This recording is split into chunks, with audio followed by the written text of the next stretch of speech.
I think we're ready, right? I think we may be. I don't need that. I don't need that. Okay.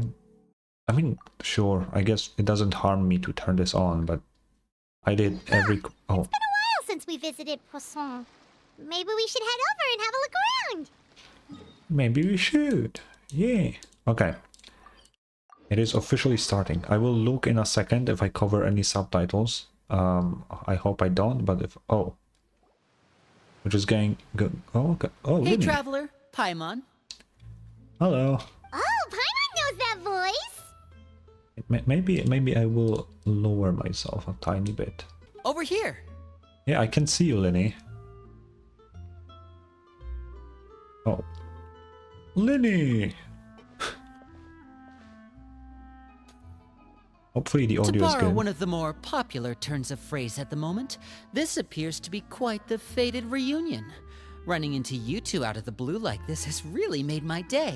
I certainly wasn't expecting it. I kinda did, but what's you up, can man? say that again. What brings you to Poisson? Wait, Paimon's got it! You must be here for one of your magic shows, right? I doubt it. Actually, we've run into a bit of trouble on the home front, so Father arranged for us to stay in Poisson for the time being.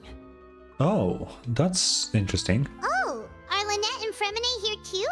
Yep, along with most of the other members of the House of the Hearth. You may have noticed Poisson seems a bit more crowded than usual. Why? So you're saying nearly the entire organization has moved to Poisson? Sounds like you've run into way more than just a bit of trouble. What's really going on? Well... Yeah. Since the two of you are so Oh. curious, perhaps I can fill in the gaps. Oh, she's here.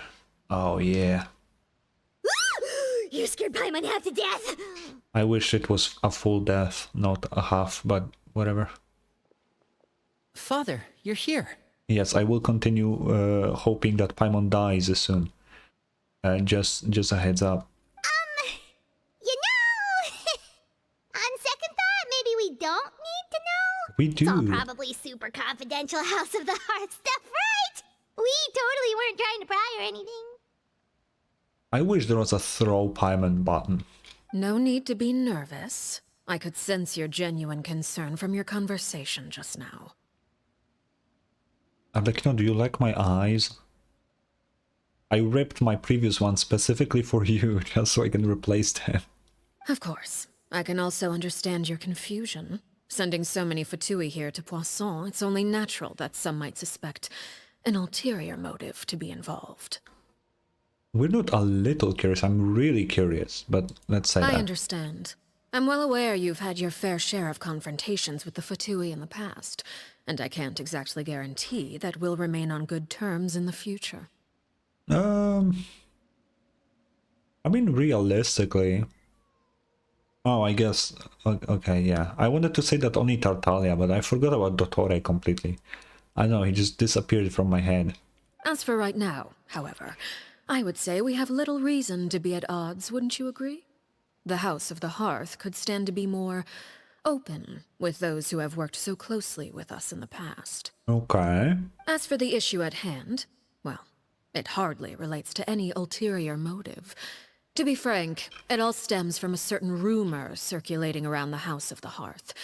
It's an internal matter. There is a lot of rumors in Fontaine in general, but okay. What sort of rumor? A rumor that a certain phantom child is hiding away in the House of the Hearth.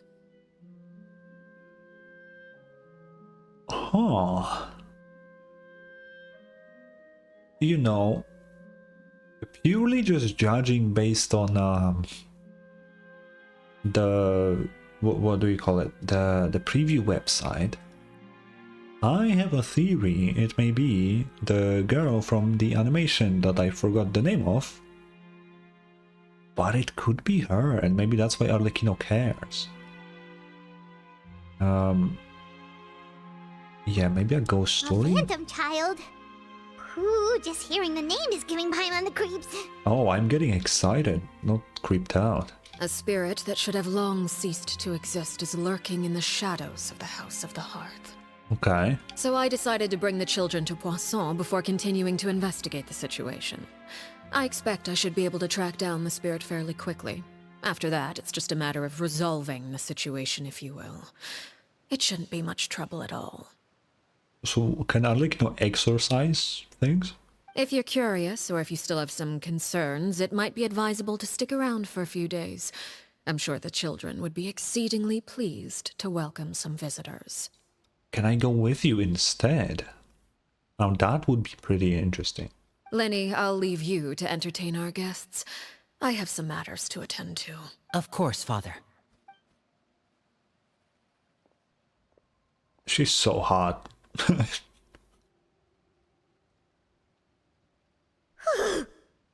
She's also hot literally, because she uses pyro, but I couldn't help but feel intimidated during that conversation with the knave. Now that she's gone, it feels like I can finally breathe again. She also suggested that we stick around for a few days, but why? It has long been a dream of mine to invite you to our home and introduce you to my other siblings. Okay. The question is, Lenny, should I care, or are they just NPCs? Because if they are just NPCs, I don't really care for your other siblings. You're quite well known in the organization already. A lot of people have been talking about you, especially after everything with the prophecy. I am kinda cool, yeah. If you're willing, why don't you stay a while and have a little chat with us? Alright.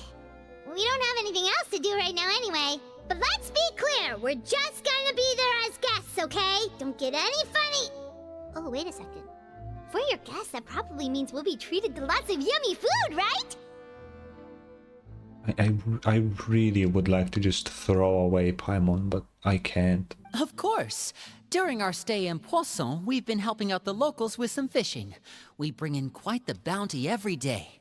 In fact, today's the perfect chance for me to show you what I can do in the kitchen. You know what, when it comes to Genshin and Paimon specifically, because otherwise it's not really an issue, but when it comes to Paimon specifically, it seems like whoever is the writer for Paimon, they just think that if you keep making the same joke a million times, it gets funnier with everyone. It doesn't work like that. Sometimes it does, but not in the case of Paimon. It keeps getting worse. You know, like I don't know, 2 years ago, maybe I would be like, huh, yeah, Paimon keeps talking about food, huh, funny. Now it's just, it isn't funny anymore. It's just not. Let's go. I'll take you to where we're staying. It really isn't. I wish the emergency food was not a joke and I could actually just eat her so she disappears forever, man. That's how I feel currently about Paimon. And it doesn't feel like it will change anytime soon. We rented this house from one of the locals to use as a temporary base. I'll come back later and tidy up a bit. After that, it should be all ready for you to stay in tonight. Wait, I'm staying there? What about you people? The Poisson isn't that big. There isn't a lot of buildings here. Like, how do you all fit in here? Awesome, thanks! So, where are we off to now? Well, when I happened to run into you two earlier, I was actually in the middle of distributing some supplies. Okay. With this many people staying in Poisson, we have to bring in outside supplies every now and then. I should probably make sure the rest of these provisions get delivered. Otherwise, people might start to get antsy. Okay, we'll come with! Yeah, There sure. are all sorts of rumors about your organization floating around out there. Paimon's not sure if she could even take a wild guess as to what's true and what's not. Yeah, that is true. But Yeah. now that we finally have the chance to see a day in the life of the house, we can take a good look at how you operate! Well, you're more than welcome to come along. Just follow me. Will do.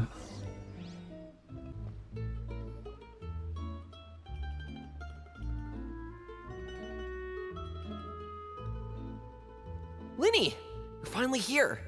The supplies. I'm assuming you've... Brought them with me? Yep, here you go. Okay. Hello? Something caught your eye? It's the Traveler in Paimon! Yeah. No way! What? No. Come here, everyone! Hurry! The Traveler and Paimon are here! Yeah. Hi. One at a time, please. Don't crowd around them all at once. We don't want to scare off our guests now, do we? 1 million more per autograph. Oh, it's alright! Gotta say, Paimon didn't realize we were this famous. Alright, I think about it. I don't really need more. I should have went for Primo Gems, but too bad. Of course! Father and Linny have told us so much about you. Ooh, father did, huh? Father told us about how you helped Linny. According to her, you're a trustworthy friend. And as far as she's concerned, that's pretty much the highest compliment we've ever heard her give. As you can imagine, everyone's been very curious about you. Oh. I heard the Traveler is so strong that she can move a mountain with her bare hands. Not yet, but maybe in the future. I heard Paimon eats so much that she can clean out the entire pantry at Hotel Tabor in just 3 days. I think she could do that in an hour, if I'm being honest, but yeah. Wait a second! That's the rumor you heard about Paimon? Oh, not cool at all! Mine's also a bit of a stretch. Oh, wait! When guests visit, you're supposed to give them gifts and stuff, right? I heard the opposite, actually. Right? I never did either, like, I don't know, no one ever did anything like this, but I heard usually the guests give the gifts. Right? Or am I wrong? Oh, we don't need something like that. Besides, we don't have anything to give to you. Come on, we insist. I can give you some of my new potions. Just pick your poison. And by that, I mean medicine or actual poison. I've got both. What the oh, I forgot. I forgot where they're from, yeah. I'll take poison. I'll give it to Paimon's next fucking meal. Or maybe Shaplo can teach you guys about stealth. He's super good at it. He's never been caught. Okay. Also, yes, I don't know why I'm in this mood today, but I feel like I will keep making jokes about killing Paimon this entire time. I don't know why. It's in my head, and I cannot get rid of that. Ah, now that's not a bad idea. I know you usually prefer to fight head-on, but it never hurts to expand your bag of tricks, right? When it comes to eliminating your enemies, staying quiet can go a long way. Trust me, I would know. I like stealth, but in this game it will be boring as shit, so I'll pass. I was poisoned not too long ago, and I'm still dealing with the after effects. So I'm not quite as good as I was before, but I could still give you some pointers. What the fuck do you mean you've been poisoned? By the girl? Did she... What is going on? Wait, when you said gifts, Paimon didn't think you meant poison and stealth tactics. But those are the best things we can give you. You don't like them? Ooh, how about this? Tell me the name of someone who really annoys you, and we'll teach him a lesson for you. Paimon? I need to stop. I need to really stop doing that. I really need to stop. All right, Fold, Selwar. I think that's enough suggestions for now. When it comes to being a good host, it's the thought that counts. Okay. You don't need a physical gift to make our guests happy. In fact, pestering them with suggestion after suggestion might make them more annoyed than anything. I would say your enthusiasm has certainly gotten across. I want Linny's hat as a gift. It's pretty cool. Really? Although, no, I would rather get Lynette's, because I prefer blue, I think. Yeah, sure. Awesome! It's been so long since we have had guests to play with. If there's anything you need, just let us know. Yeah, especially if it's poison or something. Stop. I got all sorts of potions for that. Well, we'll talk to you all later. We've still got supplies to distribute. All right, see you later. Yeah. Yeah, about that poison, I will take some, you know? Bye! Bye. Lenny, about all that poison and stealth tactics talk just now. Paimon, the echo in this place is insanely loud. If you want to say something in secret, probably leave passant. Scared you, did it? That kind of talk comes with being part of the House of the Hearth. Yeah, Paimon, remember, they're Fatui still, okay? Just because they're not necessarily evil doesn't mean they're not evil. Whatever. When Foltz was really young, he strangled all of his family pets, just out of curiosity. Oh? He was labeled a dangerous problem child and was abandoned by his family. What? Good? What the I wouldn't want my kid killing pets. What the fuck? Huh? I mean, I guess the Fatui would actually benefit from having people like that, but what the fuck? What did the girl do? Elwar has an unnatural obsession with potions. Father has forbidden her from trying all the different concoctions she comes up with, but she still tries to test them in secret. You really have to keep an eye on that one. What the fuck? Chaplot is around my age. While I'm mainly responsible for collecting intelligence, he handles surveillance. He's very passionate about his work and has no reservations about taking on some very difficult missions. Okay. I know you two probably aren't used to that kind of talk, but I can promise you they only had the best of intentions. Things like stealth tactics and developing different poisons, they really mean a lot to them. They were just trying to share the best of what they could offer, that's all. Okay, I mean, I like that. I would really like to be like on the evil side in Genshin, if I'm being honest. So getting a tiny taste of the like inside work of the Fatui is really fun.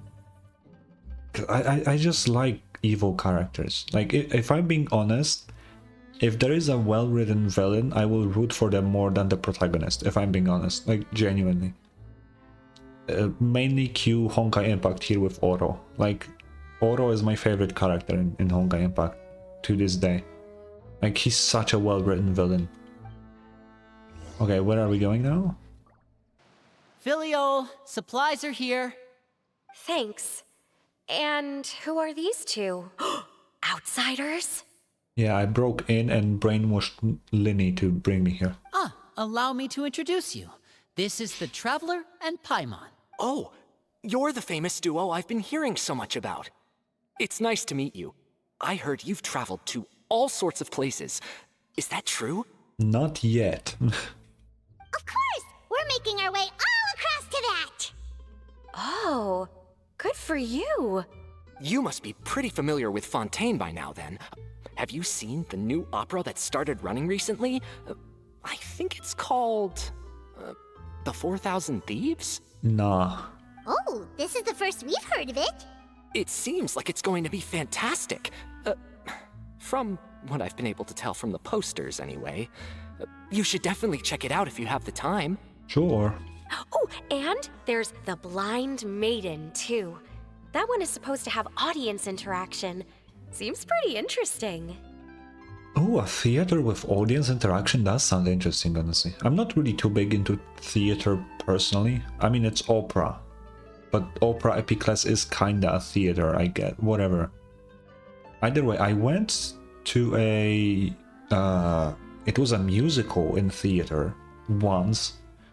It is like a really big theater, like in Warsaw. I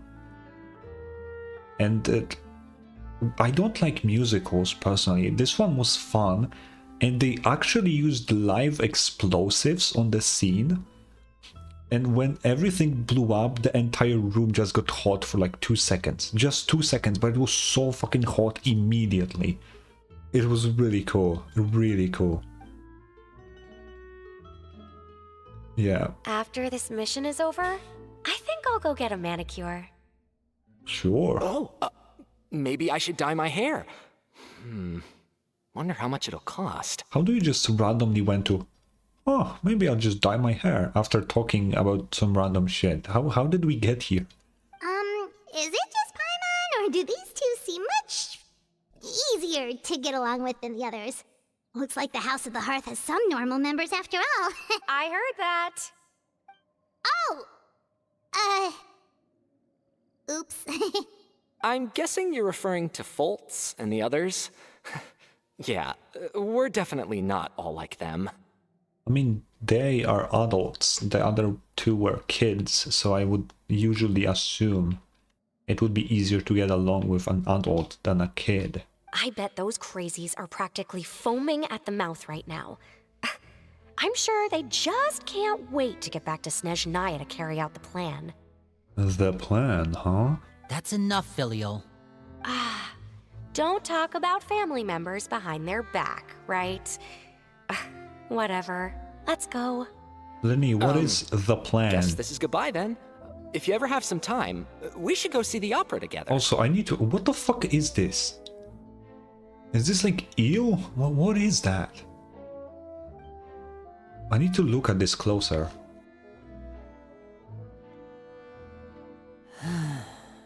Well, that's it for the supplies.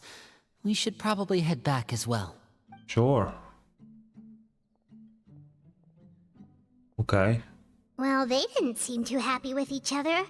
Seems like there could be something more going on here. Yeah, it's better not to pry. You're right. We're only here as guests after all. Oh, Linny's getting super far ahead. Come on, let's catch up. Wait, Paimon, I need to check this... Whatever the fuck this is. Is this like a weird-ass jellyfish or a squid? What the fuck? What is this? I don't know. It's weird though. That's what it is. Did it kill Arlecchino? What do you think of the members you've met so far? They're interesting. Well, Father is always encouraging us to be strong-willed and independent. So if there's one thing we've got, it's people who aren't afraid to speak their mind. I like that, honestly. Well, I should probably get cooking. Wanna join? Of course! Lenny cooks? Then let's head out and... Fremine? What are you doing here? Well, Hey, nice to see you again! you too. I heard you're here as guests of House of the Hearth. Welcome. What's up? We were just going to make some food. Why don't you come along? I could use some help in the kitchen, and I seem to remember you mentioning you wanted to make seafood soup for the traveler in Paimon. Not really into seafood, Fremi, so if you can change the menu, it would be really nice. Seafood soup? Oh, Paimon's drooling already. Yeah, obviously. Were you looking for something I need a just now, counter Fremine? of Paimon Maybe talking I about can food help. in this quest. It's nothing. I just wanted to see if there were any extra supplies. Yeah, we've got some left over. What do you need?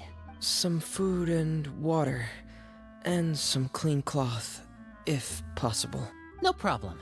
Give me a second here. Food, water... Wait a minute. What do you need all of those for? You're not on any missions as far as I'm aware, and you were just going to come eat with us. So what's this all about? Oh. I thought I'd grab an extra portion because I get hungry at night. Could be because I'm growing, you know, and... Aren't you older than Lenny? Fremine, you remember what I told you? You're not like me. Your lying skills still need some work. Tell me what's going on. Is it really bad enough that you have to keep it from your own brother? Maybe it'll be better if we gave them some space. I mean, I'm kinda curious. This is the first time I've seen that kind of look on your face. Whatever happened, does it have something to do with Father? Yes. Oh. Just follow me. Okay. You're back! Oh, and you've brought some friends with you this time. Wait, but why is she a kid though? Hello, my name's Linny. I grew up in the House of the Hearth. And you are? Hi, Linny. I'm also a child of the House of the Hearth, just like you. It is her from the animation. You can call me Clairvy. Oh, that's her name, yeah. Okay, why the fuck is she alive and back to a kid for? I don't think I can get any theories right now. Because we saw her as a grown-up when she was fighting Arlecchino, and Arlecchino killed her, but yeah. It makes no sense. I need more info. Clairvy? It's nice to meet you. Does that name ring any bells, Lenny? It does for me. No, not at all. That's not a name we have on our roster, I'm sure of it. What I'm not sure of, though, is how she managed to sneak in. She must be the phantom child Father's been searching for. From the looks of it, I'm guessing you were the one that found her, Fremine. You, haven't told Father, have you? No, I haven't told anyone. I've just been keeping her hidden. Why? For how long?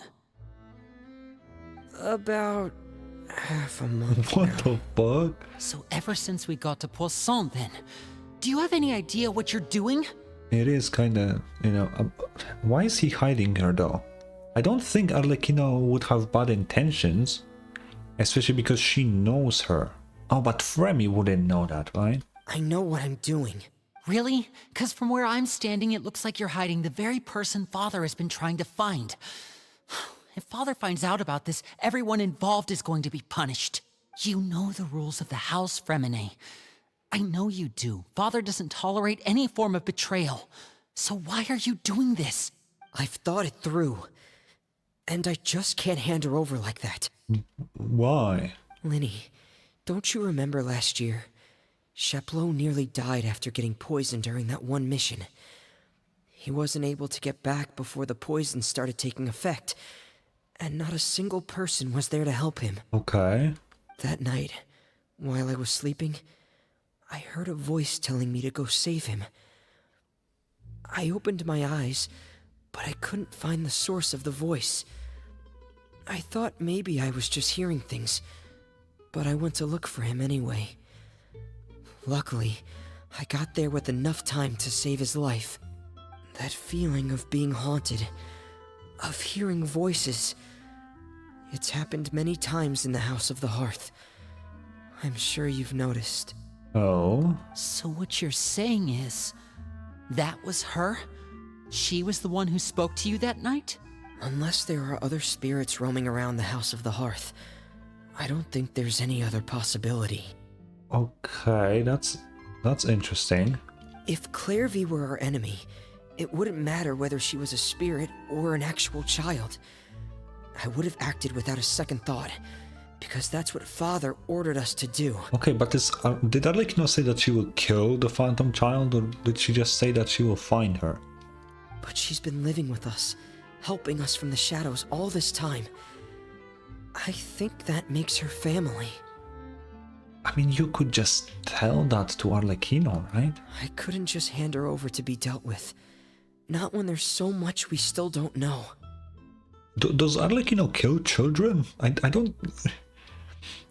It sounds kind of crazy. So what's your plan then? You can't keep her here forever. Someone is bound to find out eventually. I haven't thought that far yet. I don't want to disobey an order from Father, but I also don't want to put Clairvy in danger. Come with me. There are a couple things I'd like to say to you in private. Okay. Can we talk to Clairvy then?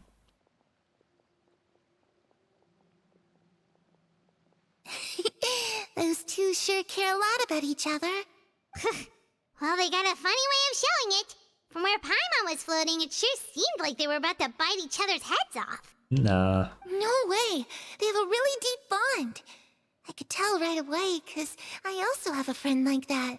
I just don't know how long that kind of bond can last. What do you mean? Darkness in the house runs deeper than you can imagine. No one can get out alive. Oh, I guess she doesn't know that Arlecchino is the knave now, right? I'm sorry, Linny. I really didn't mean to drag anyone else into this. Oh really? You didn't mean to? 'Cause I for one wish you did. Huh? What do you mean? You know, when we were younger, you didn't call me Linny. You called me brother, just like Lynette. We grew up together, the three of us. We were all orphans, all rescued by Father. Of all the siblings in the House of the Hearth, I think our bond was the closest. Okay. Later on, when you started calling me Linny, I wasn't actually surprised. After all, Lynette and I are related by blood. We've had to depend on each other to survive long before we joined the house. I'm honestly really curious, why the fuck is Lynette a cat girl but Linny isn't? Like, how is Linny just a regular human? You know, it's kind of interesting. Linny, The darkest and most difficult moments of my life happened before you and I had ever met. I'm sure that's true for you as well. Even so, Fremine, we've stood by each other for all these years now, and to me, that means more than blood. You and Lynette are the most important people in my life. No one can replace you. So I won't let you face anything alone. Not if I can help it. Hell yeah. Oh, looks like things are getting kinda heated between Linny and Fremine. Maybe we should go check on them. No. What? No, they wanted to talk alone, Paimon. Oh, it's raining. I should put my clothes away. The fuck do you mean? You're in a fucking cave. What? What the fuck? Perry? Huh. Looks like she's not here either.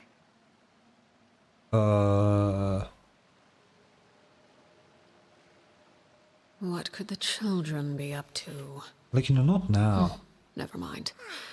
Let them do as they please. Why is she just... I guess she's a fucking ghost. That makes sense that she disappears, but... What the... Hey, you two! Hope we aren't interrupting anything. Like a fight, or... Oh, wait a minute, Fremine. You're not crying, are you? Is everything alright? everything's fine. Thanks for asking. Well, we're all friends here, right? We've been through so much together, so if there's anything we can do to help, just say the word. Yeah. It's just a small family dispute. It's not something our guests should trouble themselves with. In fact, it might be better if your stay ended here. But sometimes having guests around can come in handy. What are you getting at, Traveler? I don't know. When guests are around, families are often on their best behavior. And any disputes are less likely to escalate. That's what you're trying to say, isn't it? I guess. Yeah, that makes kinda sense. I... just... Thank you. I was really hoping to keep you out of it. But even if I could think of some other reason to turn you away, I'm not sure I could convince you. I know things could turn dangerous, so I promise you this. From now on, I'll protect you like my life depends on it. Me Okay.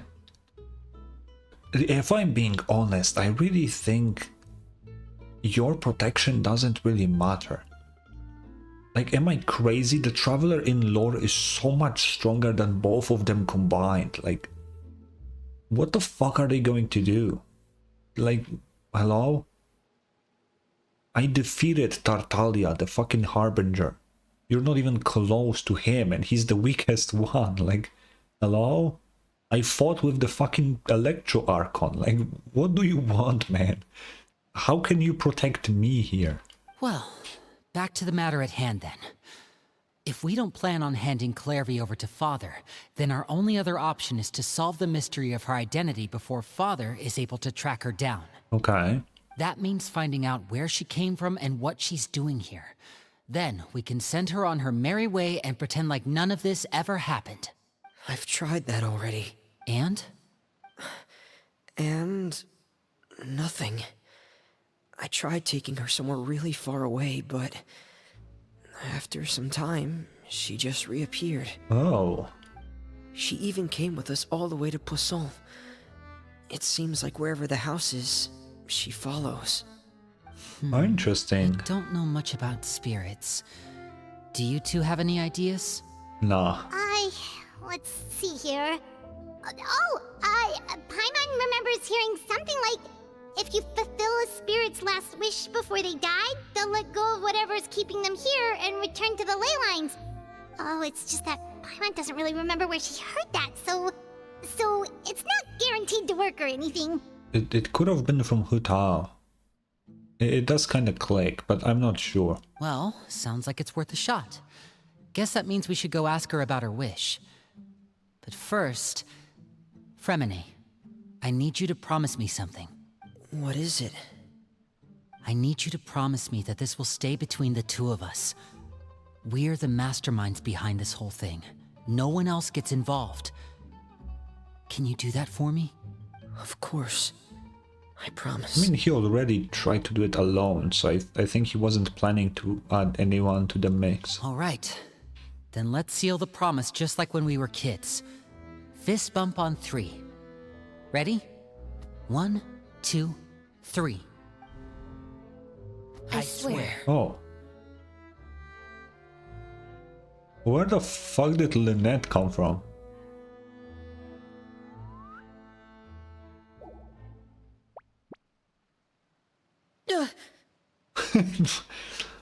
I liked that.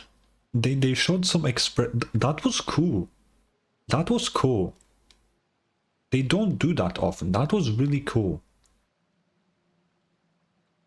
So why cannot we get it more often? The expressiveness of the characters. They always just have the same fucking straight face when they talk. Can we get something more? It would be so much better. Whoa! Lynette! You scared me. But what a surprise!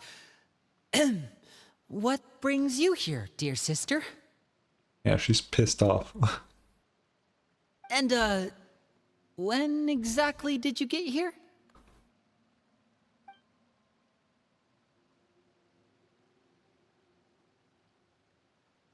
You're an idiot, brother.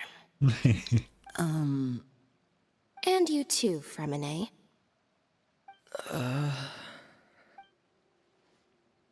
You 3, Traveler. And you 4, Paimon. Don't bring me into that, hello? Wait, what did we do? I've seen Clairvy around the House of the Hearth before. I hadn't seen her in Poisson, so I figured she must not have come with us. But it turns out, you were just hiding her. Oh. I heard you talking about your plan. Rather than steering clear of the situation, I'd rather fully join in. Okay.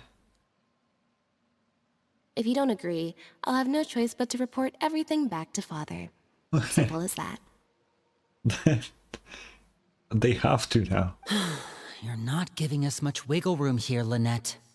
Well, I mean, guess we're all in this together then. It's too late already. After we talk to Clairvy, we'll figure out our next move. It's too late, she knows already, so... There's no time to lose. Let's go. Okay. Yeah, what's her deal, man? She's eating a lasagna. I'm full. Thank you for bringing me this food, you guys. She said she's full, but the food doesn't look like it's even been touched. Yeah, she's a spirit. That's right. Based on what I've been able to observe, it doesn't seem like Clairvy can interact with the physical world at all. Still, when she's presented with food, she'll always linger around it for a good little while. Maybe, in her mind, she really is eating those things. Okay, let's continue. Does she know that she has already passed away? That's a good question. I've tried to ask her, but she didn't answer. My guess is that she's just as confused as we are. Or... maybe she couldn't understand the question at all. Maybe. Clairvy, if you've got some time, I'd like to ask you a few questions. Sure. Okay, let's see what he asks. Oh, another new friend. Hi, I'm Clairvy. Hello. Clairvy, how did you join the House of the Hearth? Huh? Isn't it the same for everybody? The knave brings you here and then you can't leave. It's just that your name, it's not on the roster. And I've never seen you before. The roster? Oh, I get it now. I think there might be some things you don't know about this place. Okay. The people in charge, they're not as nice as they look. They say they keep a roster, but it's not complete. There are a lot of people who aren't on it, and never will be. Okay. In this house, some people are family, and other people are just test subjects. Those kinds of people aren't ever going to get a place on the roster, unless it's the roster of people who've been executed. Wait, does that mean the name... She... You know what? I have this weird thing about this quest. Because we know who Clervy is, right? And we know she's talking about the previous Knave and the previous House of the Hearth. It's just really stupid because like they showed it all in the animation, right? So if you saw the animation, you know that she's talking about the previous Knave. The traveler and the characters don't know she's talking about the previous Knave because they don't know who Clervy is, but we do. So it's really kind of dumb. You know? Because now we're getting into this whole thing about Clervy trying to tell us things and we will continue to misunderstand her because we think she's talking about Arlecchino, and it will go into this weird thing even though we as a player know exactly what she means. And I don't know if I like that. Is there anyone that can vouch for you? Perry, she's my best friend. She's the only one I trust in this place. Yeah, so I assume Perry is a cute nickname for Perware, which is Arlecchino, which we know from the fucking animation. And there will be no surprise that she's talking about Arlecchino. Have either of you heard of that name before? No. Me neither. Clervy, Perry. Neither of those names are on the roster, but it seems like she's telling the truth. Either that, or this kid's already got a bag of tricks bigger than mine. Maybe we should try a different approach. Clervy, do you have a wish? A wish? It can be anything you want. Just imagine. It's your birthday, you're blowing out the candles, and your wish is... My guess, see the Aurora with Arlecchino.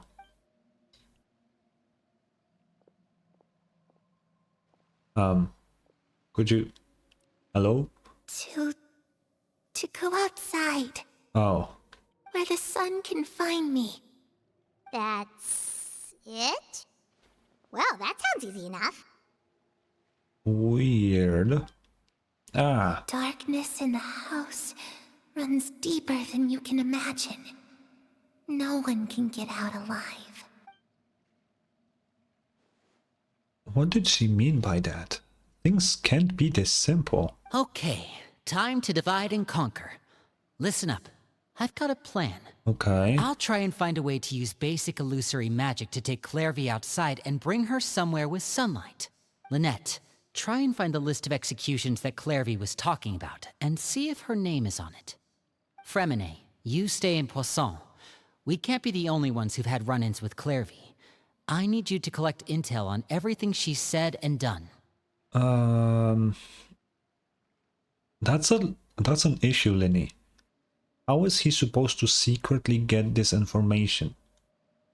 Because the only people he can ask are other children from the House of the Hearth. But they know Arlecchino is looking for her, so they will be like, something's fishy, why is he suddenly asking so many questions, right? I don't know if that's a good idea, Lenny. Understood. I'll try my best. What about us? What should we do? I really appreciate your willingness to help, but this is a family matter. I don't want to drag you in too deep. It's too risky. Come on, Let me Lenny. think. Since Father considers you to be guests, maybe you could stick by her side for a little while. Yeah, I'm down. You don't need to do anything except keep up some nice, casual conversation. Lenny, you could ask me this at any point and I would agree. Ah, Paimon gets it. You want us to distract her. how should we contact you? I'll give you a magic bird. If Father suspects something, all you need to do is release it when she's not looking, and it'll alert me that something's wrong. Will I keep it in my pocket? Like, Of course, that's only as a last resort. If Father doesn't seem to notice us, there's no need to make contact. We'll reconvene here tonight after all's said and done. Okay. If the worst case scenario happens and we're discovered, just tell Father everything. We're not going to let our guests get punished for our own actions. That's where we draw the line. Fuck no. Be careful. You too. Okay, this is where we part. Father should be at the beach nearby. Okay. I really hope this goes well. No, it has to go well. That's the only way this can get resolved. Well, it won't really go that well, because we know Arlecchino will fight them. Can we talk to them? Clairvy, I'd like to take you somewhere. Is that okay with you? Sure. Where are we going? Oh. Okay, that's it. Cool. Tartaglia? What the fuck? I guess we did hear him in the trailer. It's the knave! And... child! A child? Hey! Aren't you supposed to be in Snezhnaya recuperating? What are you still doing in Fontaine? Did you get your vision? Oh, it's you two. I didn't expect to run into you here. I was unconscious for quite a while after the fight in the Primordial Sea. After I woke up, I realized I was being taken back to Snezhnaya, and well, I couldn't have that now, could I? Not when I've still got unfinished business here in Fontaine. So, I mustered up all my strength and made the journey back on my own. What unfinished business? What sort of unfinished business are we talking here? It has to do with Skirk, my master. Oh. I really wanted to meet up with her, but by the time I got back, she had already left. Okay. I still have so many questions for her. Without any other leads, all I could do was ask the knave to help me track her down. She must have left behind some traces from her time in Fontaine. Tartaglia, I don't know if you know what is going on, but Skirk is in some weird abyssal space place. She was never here. It's in your head, man. We went into a hole in the world and that's where we found her. She was not here. Oh, okay, so have you found any clues? And if she was, I will be really angry that we did not meet her. Unfortunately, no. While the House of the Hearth is adept at collecting all manner of intelligence, certain existences can still manage to escape our purview. Yeah, no shit. Basically, unless Master feels there's a need to meet with me, she's not going to be found. But that problem has an easy fix. I just need to become stronger, and then... Oh, he has his vision. Okay. Paimon thinks you should focus on getting better first. Yeah. The worst of it is over. It's all thanks to that one kid from the House of the Hearth. Elwar, I think her name was. She gave me a bunch of random potions to drink. They didn't go down easy, let me tell you. Pain and chills all over. But they really did help speed up my recovery. I don't know if I would drink anything from her. And that's good, because it looks like I really do have to head back this time. The old man's been putting the pressure on me. He sent someone to tell me I'm needed for some sort of project. Project Stuja? Oh? Yeah, that's the one. I heard Regrator's involved too. I'm not looking forward to having to listen to all his monologuing, that's for sure. Hey, maybe you could think of a way for me to stay in Fontaine for a little longer. Interesting. Is that the project that I talked about earlier? Oh. I wonder what it's about. And Regrator's Pantalone, if I remember correctly, right? Helping Linny and the others brush up on their fighting skills would be far more interesting. If you and I could spar, that would be even better. I've been waiting for a chance to see you go all out. And what a sweet little daydream that is. But I also have a role to play in all this. I'll be leaving Fontaine shortly as well. Oh. Besides, considering how little they see fit to step outside the homeland, being called on to return to Snezhnaya by such illustrious dignitaries, what a great honor. Wouldn't you agree? Sure. One I could do without, I'd say. Is it just Okay. Paimon? Or does it kind of seem like they're... Just casually trash-talking their colleagues behind their backs. So, dear guests of the House of the Hearth, to what do I owe the visit? I don't know, I like you, man. Well, we just... Wanted to learn more about you. Right! We're super close to Linny and the others, but we still don't know much about you! Is that so? Introductions have already been made, have they not? Oh, well, you see? There's only so much you can learn about someone from a short introduction. At least tell us something a little extra, like... Why do you call yourself father? Huh, good question. I'd also like to know. The fact that you have to ask tells me our intelligence work has been quite successful. Telling you the answer to that question would only serve to undermine that success. And we can't have that, now can we? Does it really? Really? Spoken like a true diplomat. I mean, I know. That was some expert sidestepping right there. I mean, I know the answer to that. Another thing that we know but the traveler doesn't. I really don't like when this happens, you know? I would rather traveler to know something that we don't at this point. Like, genuinely. And if someone doesn't know, Arlecchino calls herself father because the previous head of the House of the Hearth called herself mother and she was a total bitch. So Arlecchino decided that she doesn't want to be like that and decided to become a father. That's what happened. If anyone wants to know, that's the truth. Or rather, that's the most likely explanation, but yeah. Well, if there's nothing else, I think I'll take my leave. I still have a small matter to resolve at home. Oh, come on. Wait, don't go! If the knave leaves right now, she's sure to run into Linny and Clarvey. Will they release the bird Linny gave us? No, we should try to get her talking about something else first. About the House of the Hearth. What does the organization mean to you? Sure. I'd also like to hear the answer to this. Artalia, do you know anything? I've met some of the members of your organization, and they all seemed like really good kids. They actually reminded me of Tonya and Tusser, which, by the way, if you ever betray them, I'm just letting you know, I won't let you off easy. And why would I betray them? Well, you've already betrayed the House of the Hearth once, haven't you? At least, that's what I heard. Oh, I mean, she killed the... Oh, I mean, I guess...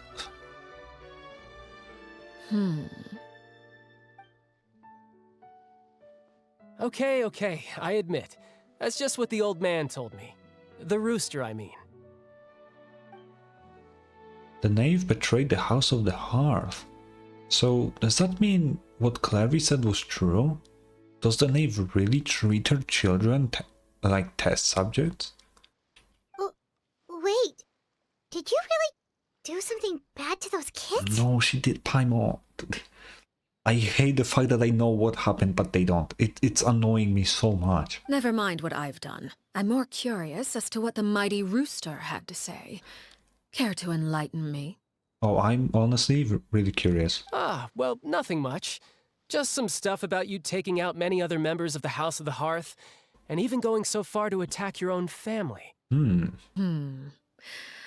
I see.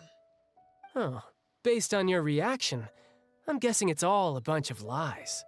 Hardly.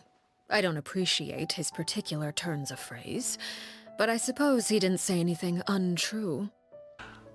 Although, it would be more accurate to say that there is a certain level of prejudice involved, but I don't intend to clear that up just yet.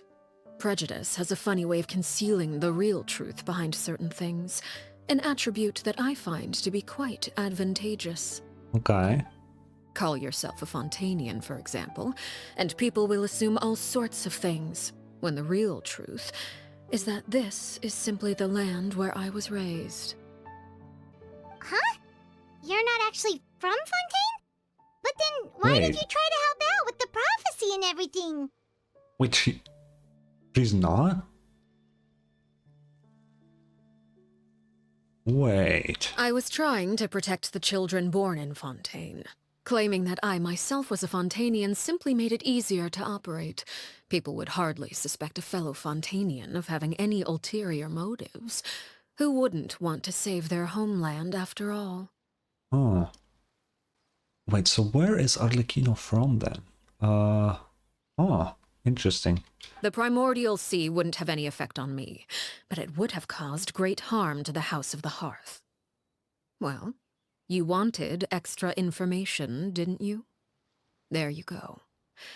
I hope that satisfied your curiosity. Oh. So much for learning anything else about her betrayal. She probably only revealed that other secret in order to change the subject. It seems like she's trying to avoid talking about her past. So, you stayed in Fontaine for the kids. I guess I was wrong to believe you'd betray them. Apologies. Looks like I was holding on to some prejudices myself. Good.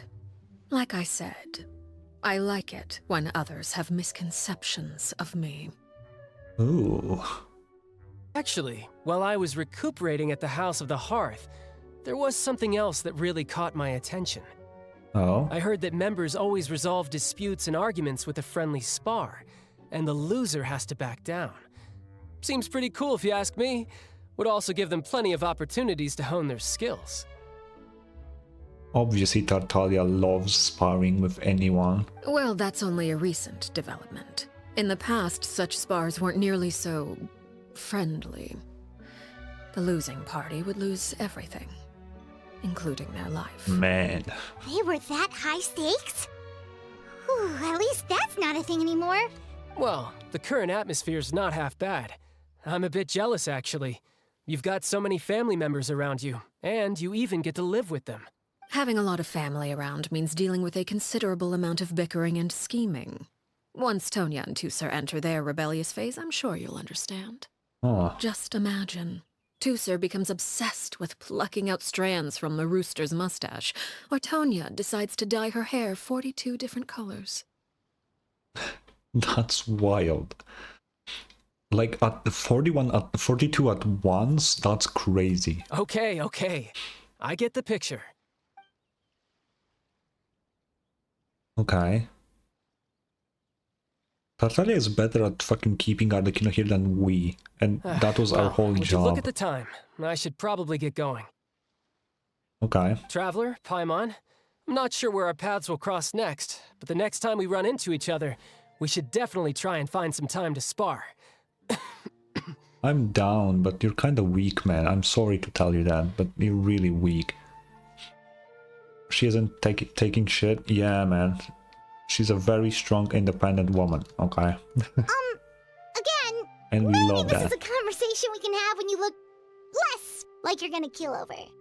All right. Well, thanks for everything, Arlecchino. No thanks necessary. You also played a part in obtaining the Gnosis.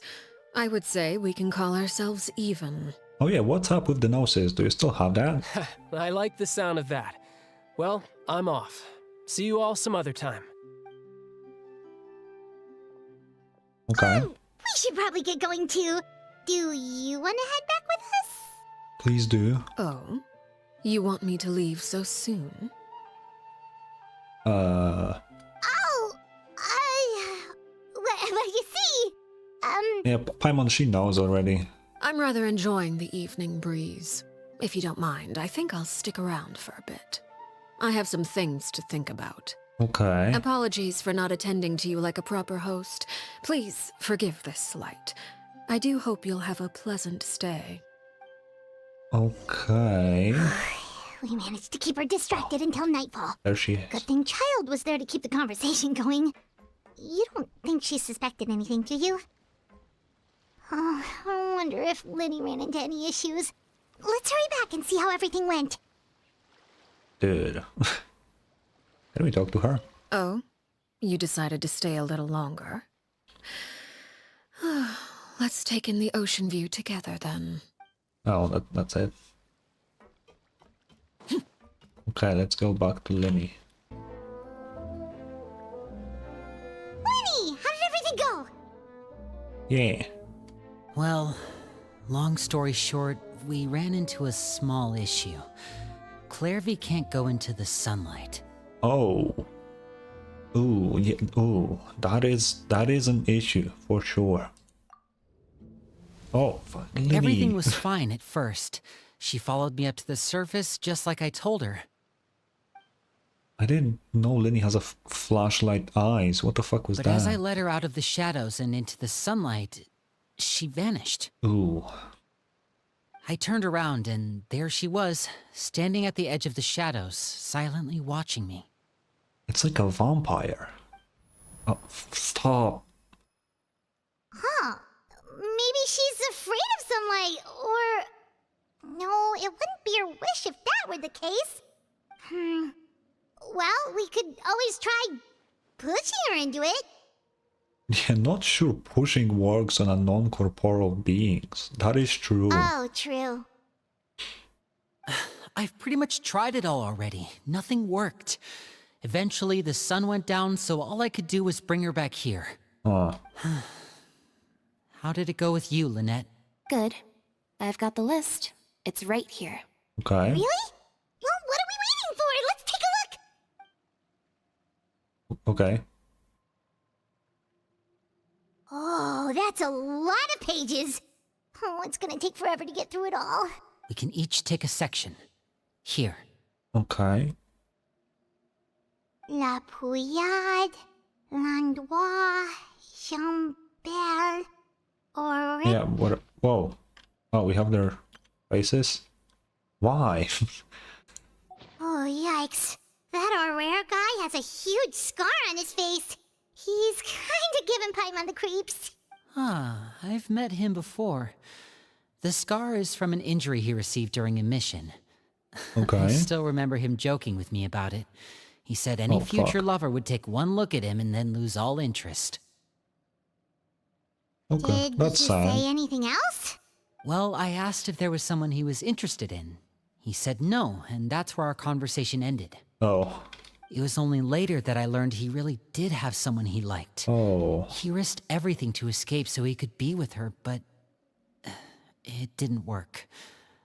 One day, Father asked to see him, and, well, I never saw him again after that. Oh. Wait, so that means the knave, she... It may seem cruel, but it's just one of the rules of the house. Oh. Betrayal is not to be taken lightly. We know too many secrets to come and go as we please. So, if you do try to leave, you pay with your life.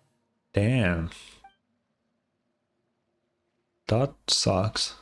Her name's not here, huh? Well, that's not too surprising. It doesn't seem like this list is complete. It only contains records dating back around 5 years. Let's shift our attention then. Fremine, were you able to find anything out? Fremine. Sorry. I was thinking about something.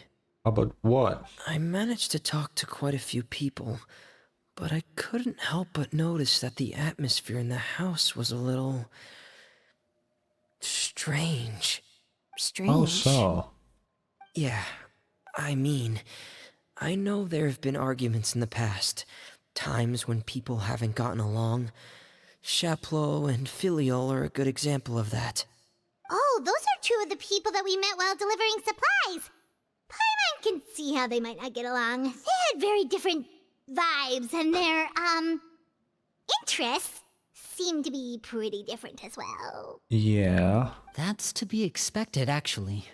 Father brought us all here, shared her knowledge with us, taught us how to fight. That's one thing we all share. But that's also where the similarities end. Not all of us feel the same desire to stay here. Okay. As members of the House of the Hearth, we're also considered part of the Fatui. And to a lot of people, that's an identity they never asked for. Certain members get older and realize they want something else for themselves. But considering the rules of the house, most people would never say that out loud. People like Chaplot and Foltz are loyal to Father and her vision. They're proud to be part of the Fatui. Filial and Nantoy, on the other hand, well, they aren't quite as enthusiastic. Yeah. These kinds of conflicts have always been there. It's not like Father is in the dark about any of this. Well, that's true.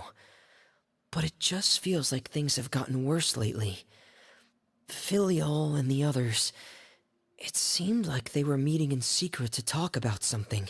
Oh? I can't say for sure, but I think they've met Clairvy. You think she's been inciting them to act out? No, not exactly. But I wouldn't be surprised if she said something to them about the darkness in the house and how deep it runs. Oh, yeah. That's the issue. Because it's not entirely true anymore.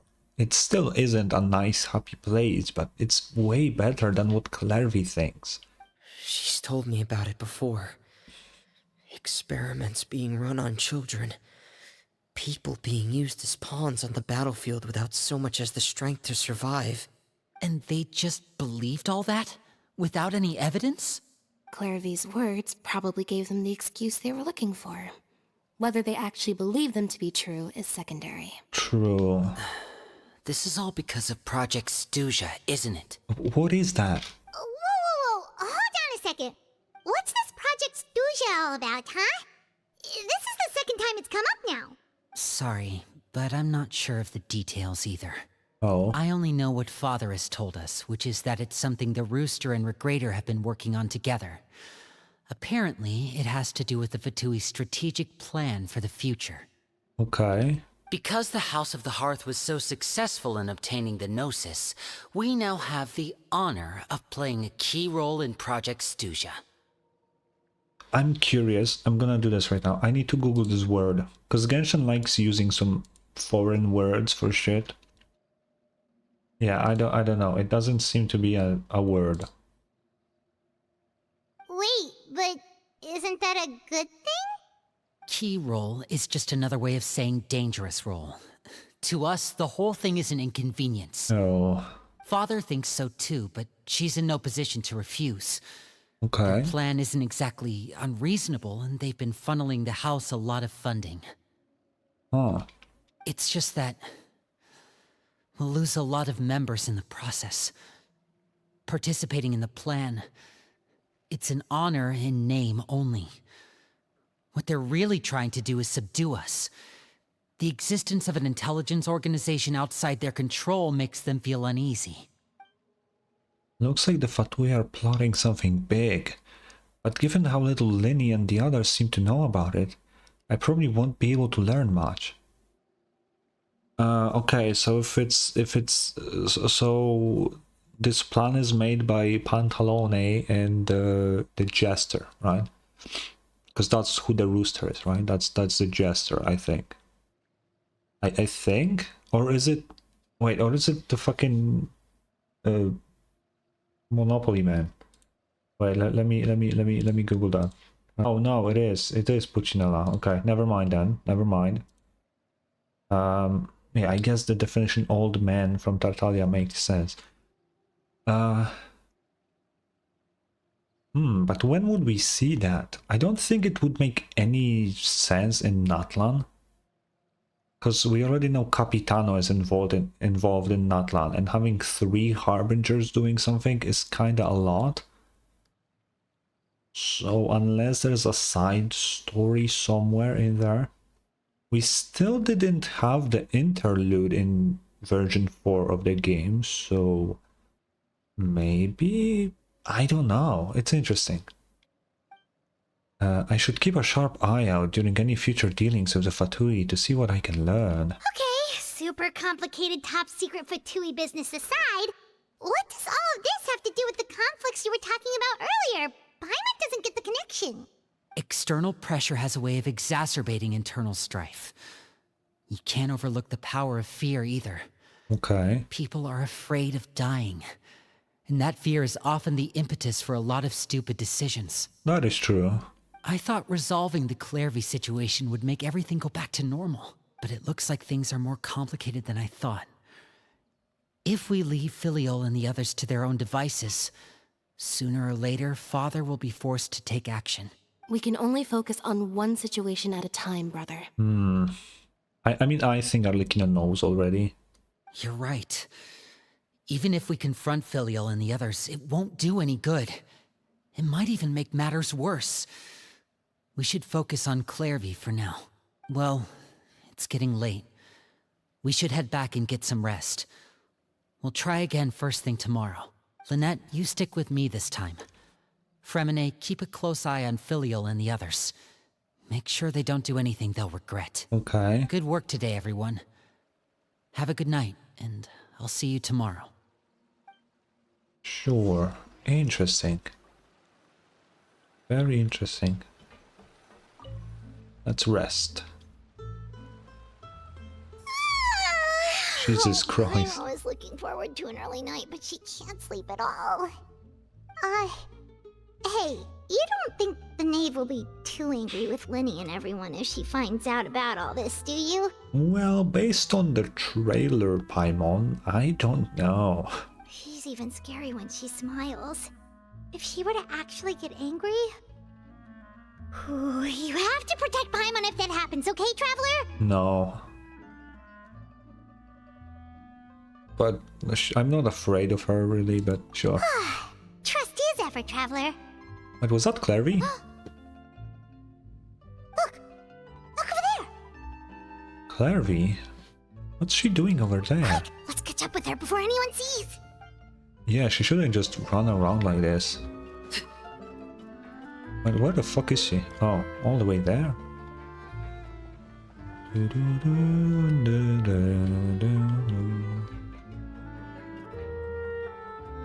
Over there! When she just spawns in. Yo. Oh, fuck me. Where is she going?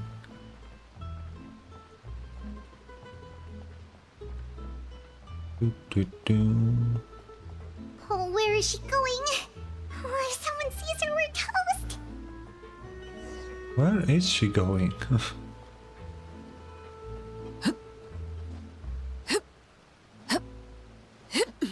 It is still nighttime, huh? Oh, look! She stopped! Okay. Yo, Clairvy, what's up?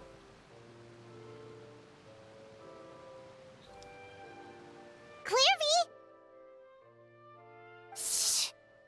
What? Open the window while no one was looking.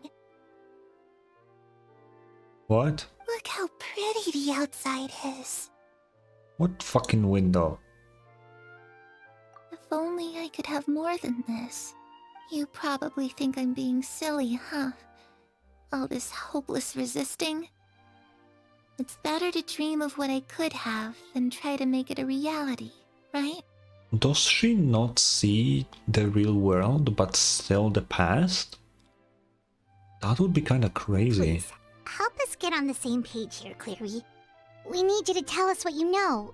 Can you do that? Sure. Although, after you hear all this, I think you might regret that decision. Nah. Everyone in this family is nothing more than a tool. Something to be used and exploited. We're all expendable. Including me. As long as you're useful, you get to stick around. Lose your value, and you're handed over to the doctor, experimented on, and given a fate worse than death. I've seen it happen again and again, and I've had enough. Yeah, fuck the doctor. All my homies hate the Torre. You're saying the knave did all that? It's just, that doesn't seem like something she would do. She's scary and all, but it seems like even she has lines she wouldn't cross. I knew you wouldn't believe me. Everyone thinks she's a good person. They all think of her like a real mother. Mother? But she doesn't deserve that title. She's disgraced it and tarnished it. And if I had things my way, I'd never see her again. Please tell me they will mention the whole... If only Perry were here, she'd understand. Please tell her that mother is not a thing. Harry. There's that name again.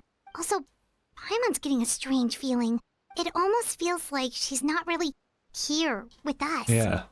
Paimon can't tell if she's actually talking to us or if she's mistaken us for someone else. True. Yeah. It could be anything, really, yeah. Well, in any case, it seems like she really needs someone to talk to. We should keep her company for a little longer. She looks so young. But it seems like she's been through a lot. It's getting windy. I should close the window. Ooh, look at the moon. Isn't it pretty? Hey, wanna hear a secret? I heard that if you look up at the night sky in Snezhnaya, you can see the aurora. It's supposed to be super pretty. Even prettier than the moon tonight.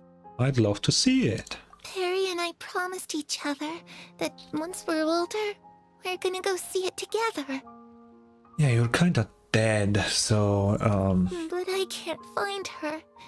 I'm worried she's also been... No, that wouldn't happen to her. She's special. Mother likes her a lot. I should really go talk to Mother, but we just fought. She doesn't want to see me, and I'm too scared to face her. What should I do? ah. It really feels like she cannot see the present day. It's really weird. So how the fuck do you explain anything to her if she cannot see it? Paimon really doesn't understand what's going on with her. Well, let's head back. We've got an early morning tomorrow. Oh, interesting. Alright, looks like we're all here. Let's go ahead with the plan. Before we do that, I have a question. Oh? What is it? Have the knave and the doctor ever worked together? What makes you ask that?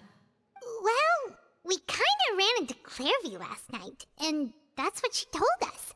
We met the doctor back in Sumeru. He's super dangerous, and he's done all sorts of bad things. Yeah, he is kind of fucked up. I honestly think he's the worst harbinger.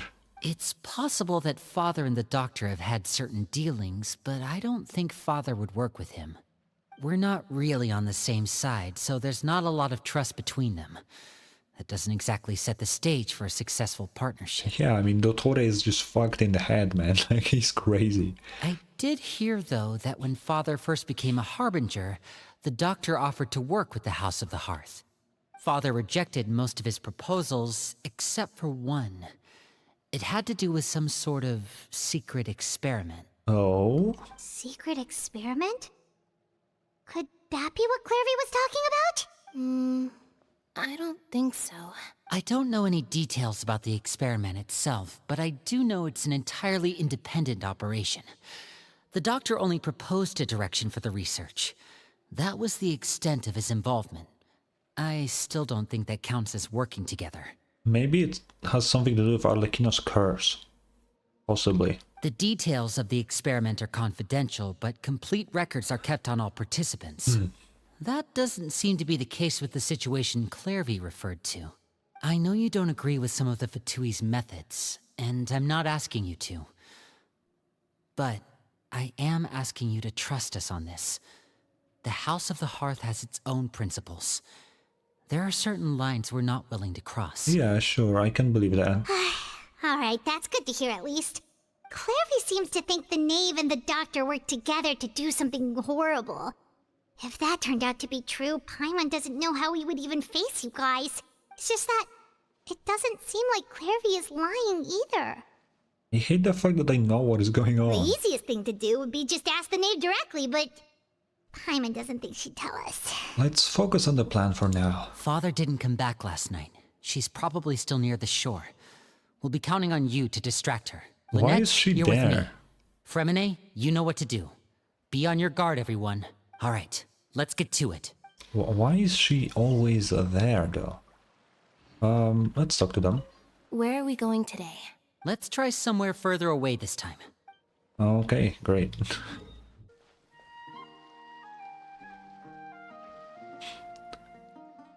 Ah, it's you two again. I must say, you look a bit pale. Did you have trouble sleeping last night? Kinda. A little. Perhaps if you had less on your mind, you'd be able to absolve yourself of such troubles. So what are you planning to do now? Catch up on some sleep?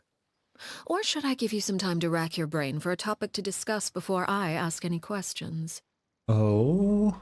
although I must profess to being curious. Without child here, how do you plan on distracting me? Yeah, I mean, I knew she knew, you know. I said it before, I think. Us? Distract you? A good one. But no, we were just here for a chat.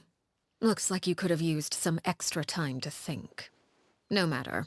If you don't have any other plans, why don't you accompany me some... Don't worry. Oh, sorry. I'll be sure to steer clear of any scheming children. Yeah, she just knows. The ocean breeze is sure nice today. So, you know everything then? Children always think they can hide things from the grown-ups. But nothing gets past me. Least of all a little scheming. I think I'll let them have at it for a little longer. I can be very patient. Well, I'll leave you to think things over. If you're so inclined, meet me outside the Palais Mermonia. Why there? Good things come to children who do as they're told. So I do hope you decide to tag along. If only for your friends' sakes. I'm not really your child, you know? What should we do? In fact, lore-wise, I'm probably way older. She clearly knows about everything we've been doing, and Paimon doesn't think it'd be a stretch to say she was threatening us just now. We should release the pigeon that Lenny gave us.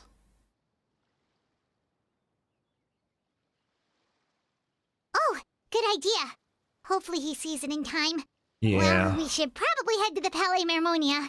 Paimon doesn't want to find out what happens if we don't show up. Based on what the knave was saying just now, it sure didn't seem like it'd be anything good. We really don't have any other options. Guess all we can do is take it one step at a time. Okay, then we probably shouldn't keep her waiting. It seems like Linny and the others are on thin ice, so let's do our best to not get them in any more trouble. True. Okay, let's go. Seeing as we still have some time before my meeting, we might as well enjoy some pleasant conversation while we wait. I will still take a sip of water. Okay. I'm glad to see you get along with my children. Being surrounded by good companions is necessary for a child's development. Sure. Planning on doing anything to them, are you? I assume you're referring to Lenny, Lynette, and Fremine. Although, there's that situation with Filial and Nentoy as well. It appears quite a few people have been acting out lately. Yeah. No matter. I'm not one to discriminate. All those who betray the house meet the same fate. There are no exceptions. Oh, that's not good. Does that mean you're going to kill them? Oh, are you here to beg for their lives? I'm sorry to disappoint, but the rules of the house change for no one. In my organization, everyone is responsible for their own actions. Oh. But don't you care about them at all? They really respect you. They even call you father. You must feel something for them. Any organization in which feelings come before principles is one destined for ruin. The House of the Hearth is hardly an exception. You could say our principles are more stringent than most. Perhaps I can offer you this consolation at least. As our guests, you two will not be held accountable along with them. There's really no other way to solve the issue? I would imagine Linny, Lynette, and Fremine will be able to keep their lives. How? As for Filial, Nentoy, and the others, I'm afraid there's little I can do. They can try to escape, but once you know our secrets, there's no getting out alive. So how exactly, how? Okay, so she's saying that Linny, Lynette, and Fremine are like good enough to like escape her? Basically? Also, quick question. Why is this building higher quality than these portions? What the fuck happened? Why? But that's awful. Ah, you seem concerned. Out of consideration for my guests, I suppose I could turn a blind eye for a little longer. If Linny and the others manage to dispose of Clairvy in the meantime, all evidence of their wrongdoing will be lost. In that case, I could hardly punish them for something I couldn't prove. Oh. If their efforts are unsuccessful, on the other hand, all will be held accountable. And the punishment will be severe. We'll hold you to it. Of course. Oh, and here, I believe this belongs to you? What Do the fuck? try and keep better track of it next time. What the fuck? How did you... It takes a considerable amount of time to train a bird like this. It would be such a pity if you were to lose it. Permanently. Wait, where did you get that? Yeah. Well, I'm afraid that's all the time we have to chat. Now, for the matter at hand. I asked you to meet me here because I have business at the Palais Mermonia. It has nothing to do with you, but I think it would be prudent for you to stick by my side for the time being. There will always be time later to run off and tell Linny what you've learned. Okay. Well, time to go. Looks like we wrapped things up just in time. Doesn't look good. Monsieur Nouveret. Here we come.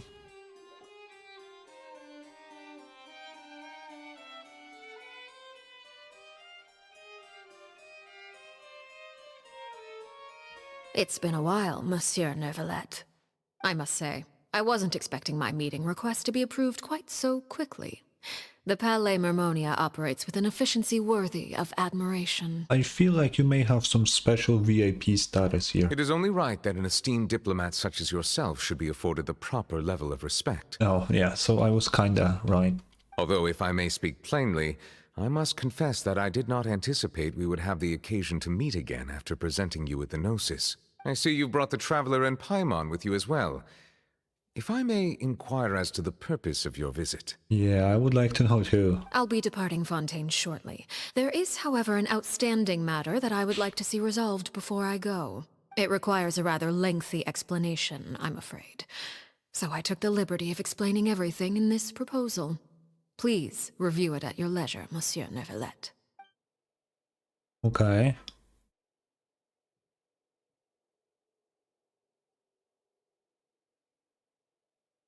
Oh, okay.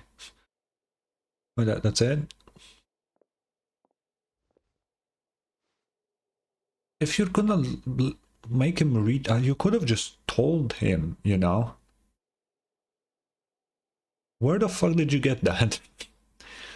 What the fuck?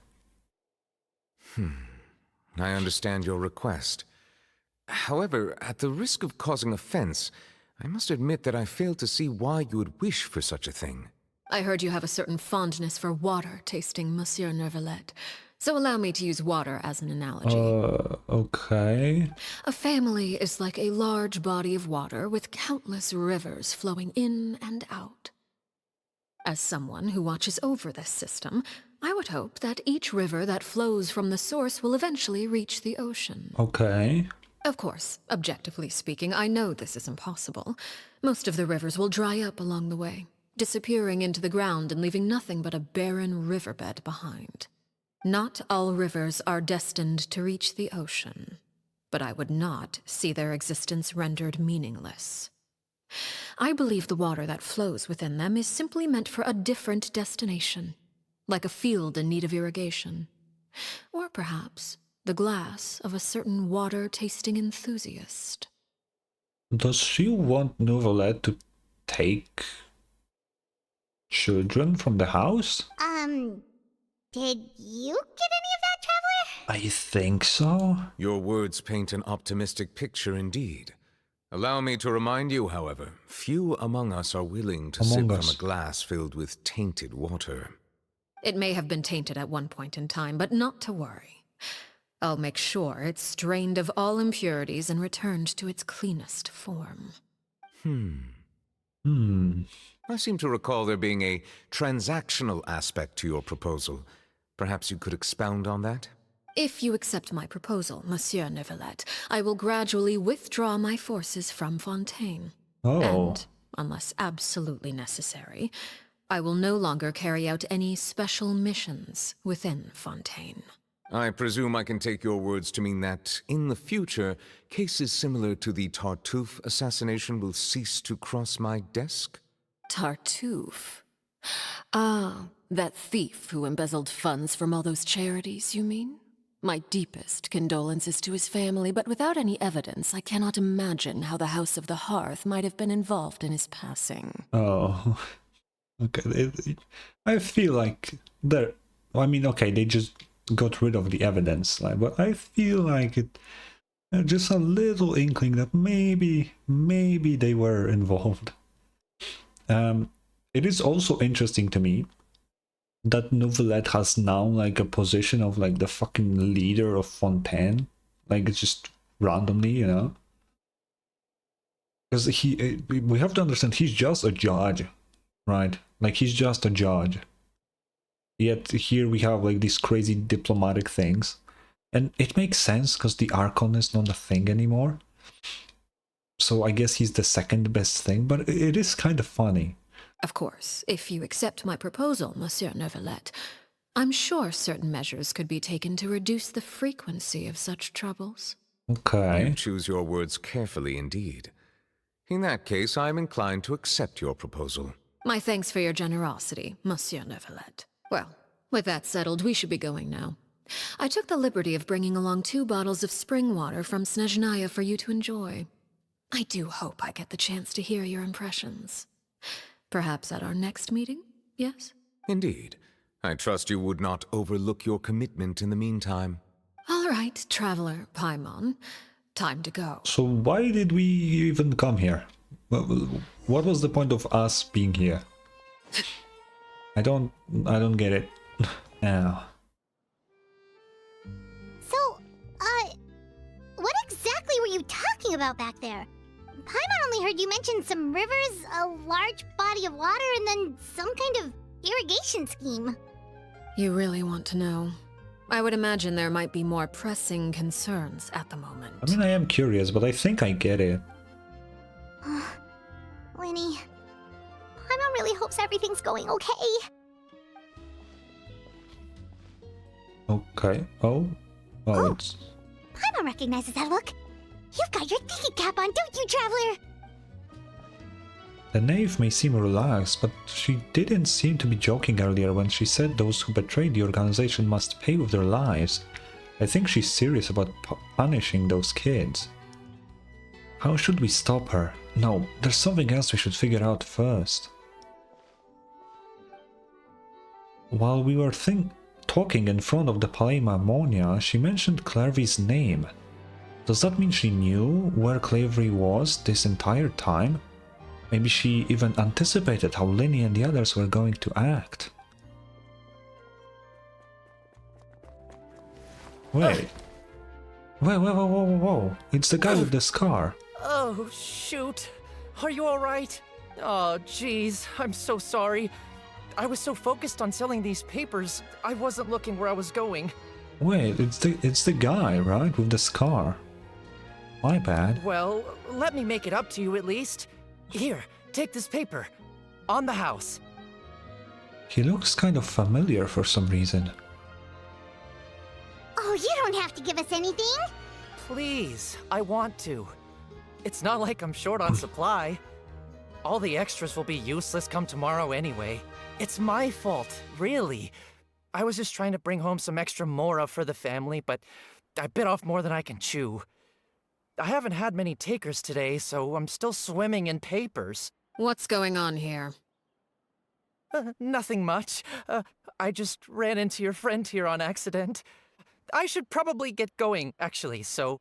Okay, because he knows her.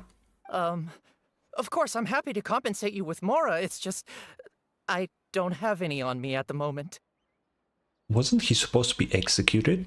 I'll take 3 papers. Here, your payment.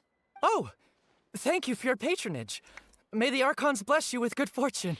If only I had the chance to run into such generous customers every day. I should probably just take on a smaller inventory though, right? I'm getting married soon, so sometimes it's hard to not get ahead of myself. Anyway, I should head out. Goodbye! Ah. Well, now that my affairs are settled, we should take the boat back to Poisson. We've even acquired some light reading to enjoy along the way. Actually, why don't we stick around for a little longer? Paimon just realized how hungry she is. She can't head back to Poisson on an empty stomach. Oh. Looks like Paimon is trying to buy us more time. If we head back now, I doubt Linny and the others will have made any progress. What should we do? It appears you two are under the impression that delaying our return will somehow alter the situation in your favor. I'm sorry to ruin your fantasy, but your efforts are meaningless. That being said, I could be persuaded to give Linny some extra time. I just have one condition. Oh? If you agree to my request, I'll even answer some of your questions. You're quite curious about Clairvy, are you not? And my relationship to her. Wait, why are you being so generous all of a sudden? You're not gonna ask us to do something bad, are you? You overestimate yourself. You don't have the talent for bad things. The Traveler doesn't. I wish I could do that, though. Then what can you possibly... The most important consideration in a negotiation is that both sides receive something they want. Demands and threats only get you so far. Your condition. Let's hear it. Wonderful. Here it is. When the time comes, make the choice that you deem most appropriate in the situation, and lend your help to the House of the Hearth. Huh? Okay, sounds normal enough. But what do you mean, when the time comes? When is that supposed to be? That is for you to decide. Okay. Then we have a deal. Follow me. About that food, though.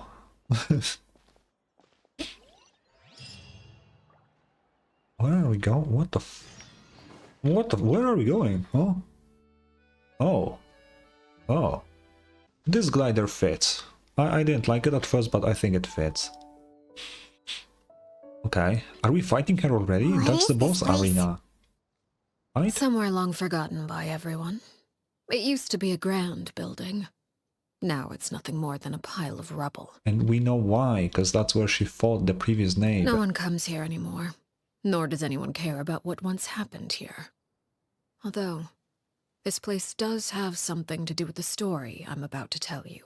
If she's gonna recap the animation for me, I will lose my It was mind. before I became a Harbinger, and before Linny and the others joined the House of the Hearth. Due to certain events, I first killed Clairvy and then her mother.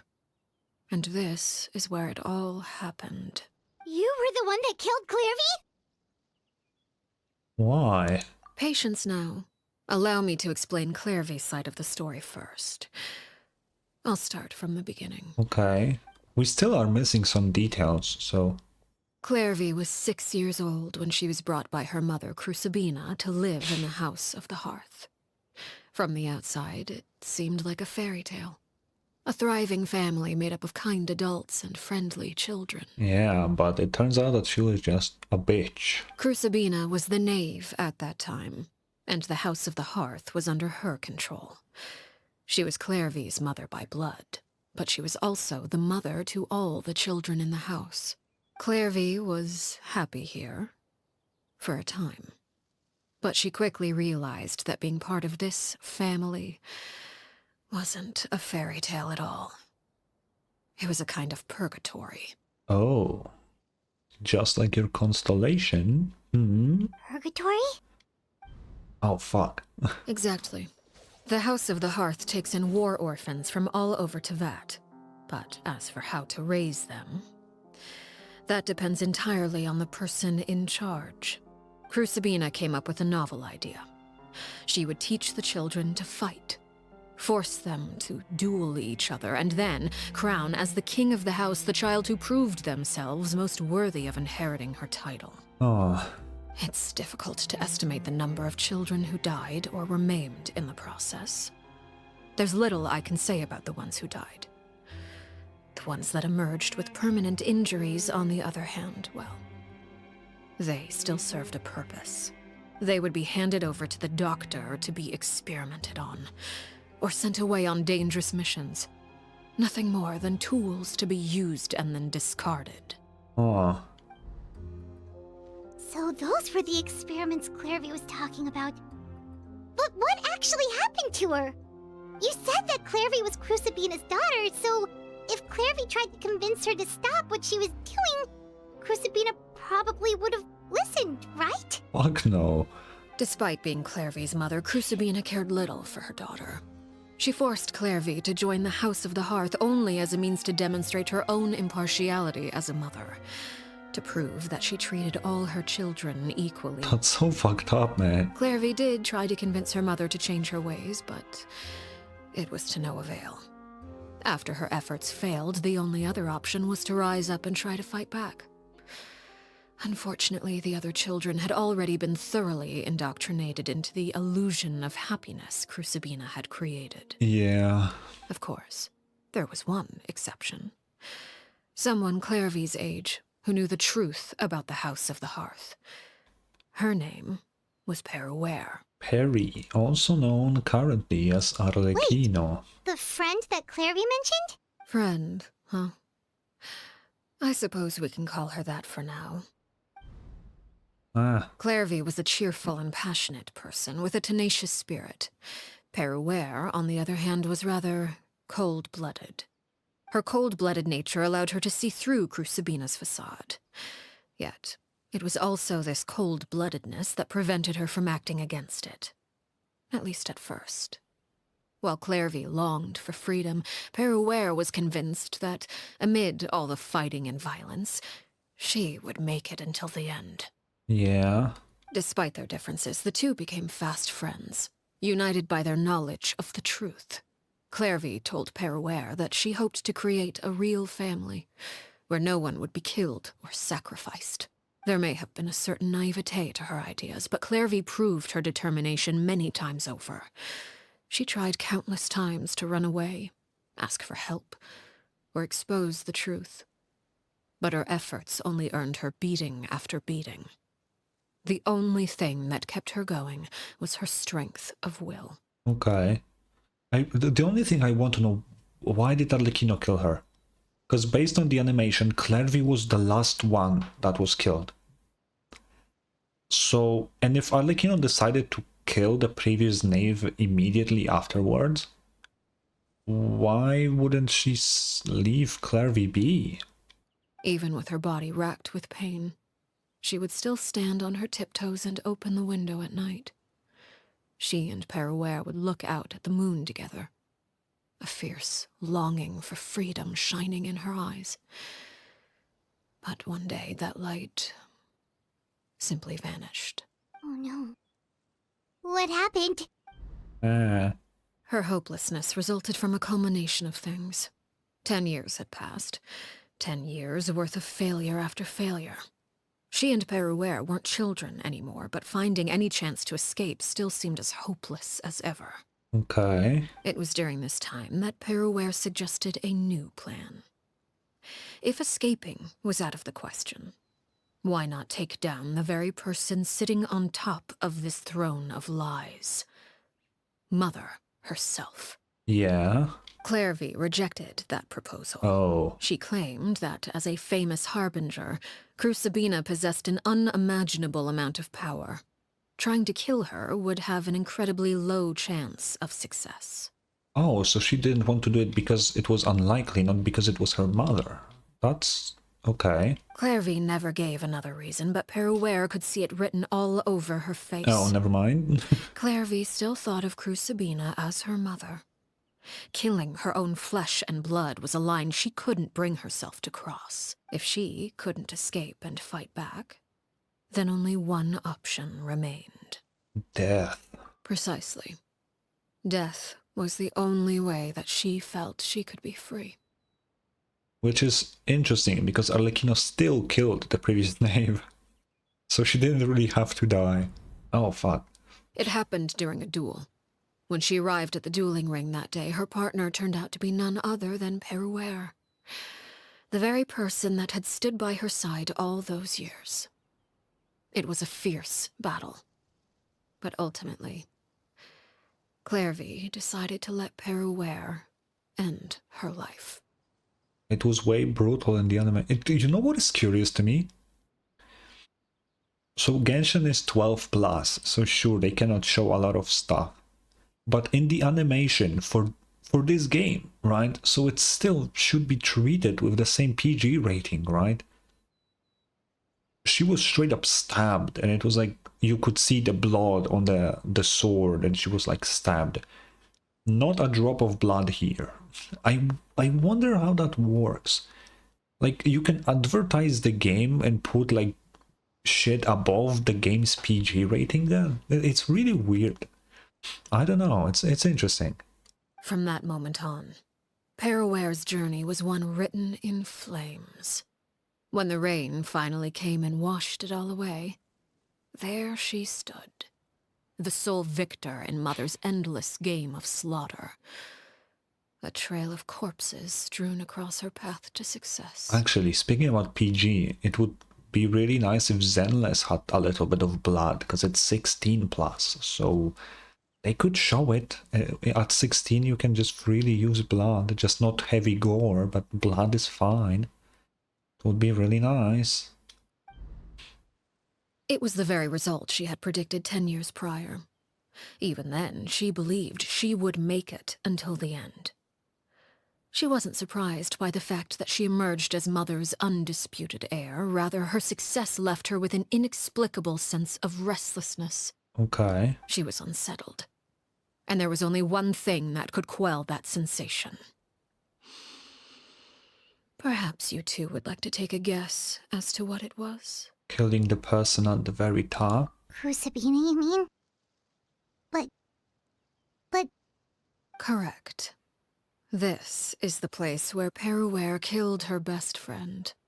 A mere year later, this is also the place where she fought tooth and nail to kill the mother they shared. It has been a whole year? Oh, the animation showed it like it was right after. Oh, interesting. The moment she acted, any conception of what was right or wrong ceased to matter. It's one of the principles of the house. Only those who survive get to write the rules. Yeah, okay, I can, yeah. Peruware won the battle, and became a harbinger herself. After which Her Majesty, the Tsaritsa, bestowed upon her a new name. Arlecchino. So the Perry Clairvy was talking about... It was you all along. You're Perriware. Arlecchino is just a name you got later. This was your story just as much as Clairvy's. I left that name behind long ago. I must say, hearing it now does bring back memories. After I defeated Crucibina, the moniker of Mother died with her. I chose to forego the title she called herself and even chose to give up my own name. I rebuilt the House of the Hearth under a new identity. Not only as Arlecchino, but as father. And that is where the story ends. Any more questions? Oh. The Clairvy we met, though, who is she exactly? Yeah. Based on what you just told us, Clairvy wasn't a little Yeah, kid how when is she was still killed. around? So the Clairvy we met... Was she really a spirit at all? Okay, Paimon, that was obvious as fuck, you know. I suppose you could call her an illusion born of flame. Her existence is like ashes to a fire. Something left over in the wake of blaze and ruin. Oh? Oh, fuck. You see, a certain power runs through my veins. It's not unlike a curse. My flames leave behind shadows of anything they consume. Oh.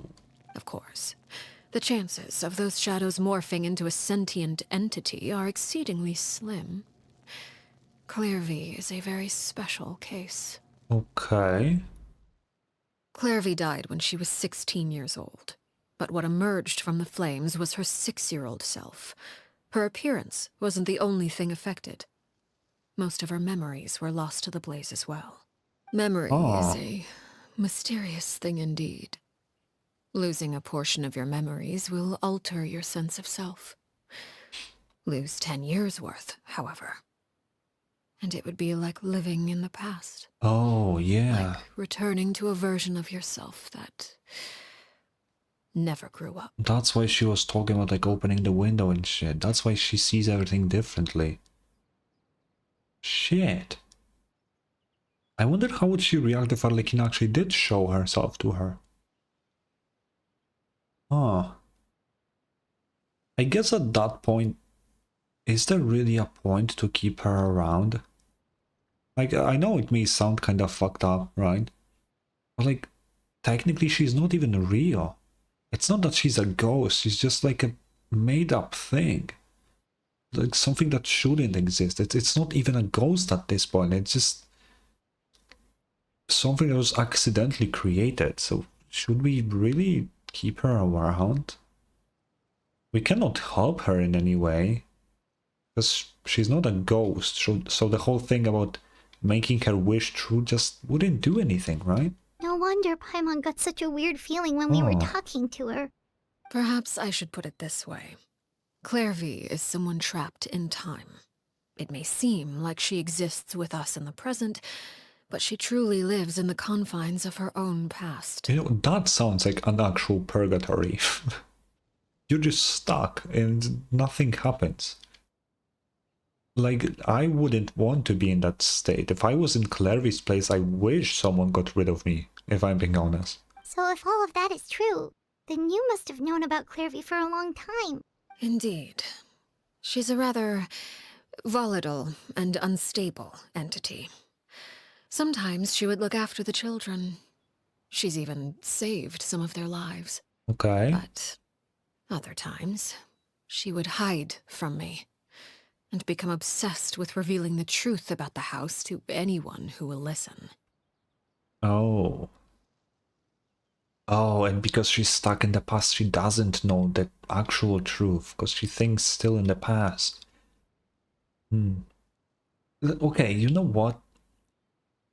At this point, wouldn't it be better for Arlecchino instead of, because if she is actually helpful sometimes and helps save the lives, wouldn't it be better for Arlecchino instead of getting rid of her?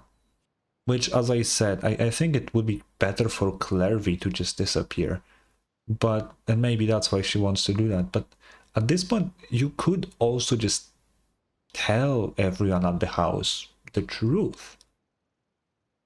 You know, if you tell them, yo, she's like a weird phantom that was created by accident, and she will say some weird shit sometimes. You know, although that could sound like you're making an excuse, but I don't know. Shadows don't have the capacity to learn or grow. Any new information they encounter is quickly forgotten over time. Yeah. Your attempts to expose Clairvy to sunlight. They failed, yes? The reason is actually quite simple. In Clairvy's mind, the house is impossible to escape. And it is this very perception that traps her there. Okay. But no matter.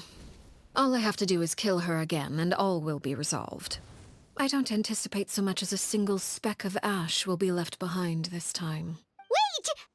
Paimon can understand why you might want her gone, but isn't there another way? When she said it so fast, what the So if fuck? she's trapped in her 6-year-old self, she's still your friend! At least talk to her first! It's too late for that. She broke the rules, and now she must be punished. That goes for Filial and Nantoy as well. She's had quite the effect on them. I hope you understand. The difference between Crucibina and myself lies in our formulation of the rules, not our policy for enforcing them. Upholding the rules without question is a trait we both share, because that is how a household should be run. Oh. I mean, still killing them is kinda big punishment, you know? We made a noise?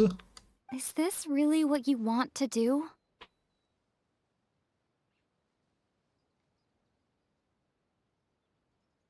We said something?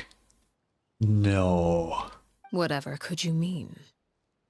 Don't you want to say a proper goodbye at least? What the fuck is happening? When was the last time we spoke? Actually, I don't even remember. Whether as a killer or as a father, there are two things that must be avoided at all costs. Anger and sorrow. Anger makes you impulsive. Okay. Sorrow causes you to waver. Well, it appears it's about time to proceed. Before we arrived, I told some of my well-behaved children to bring our troublemakers here by nightfall. Oh. I do believe I've kept my end of the deal. I gave your friends quite a bit more time. As for what happens now, we'll just have to wait and see. Oh.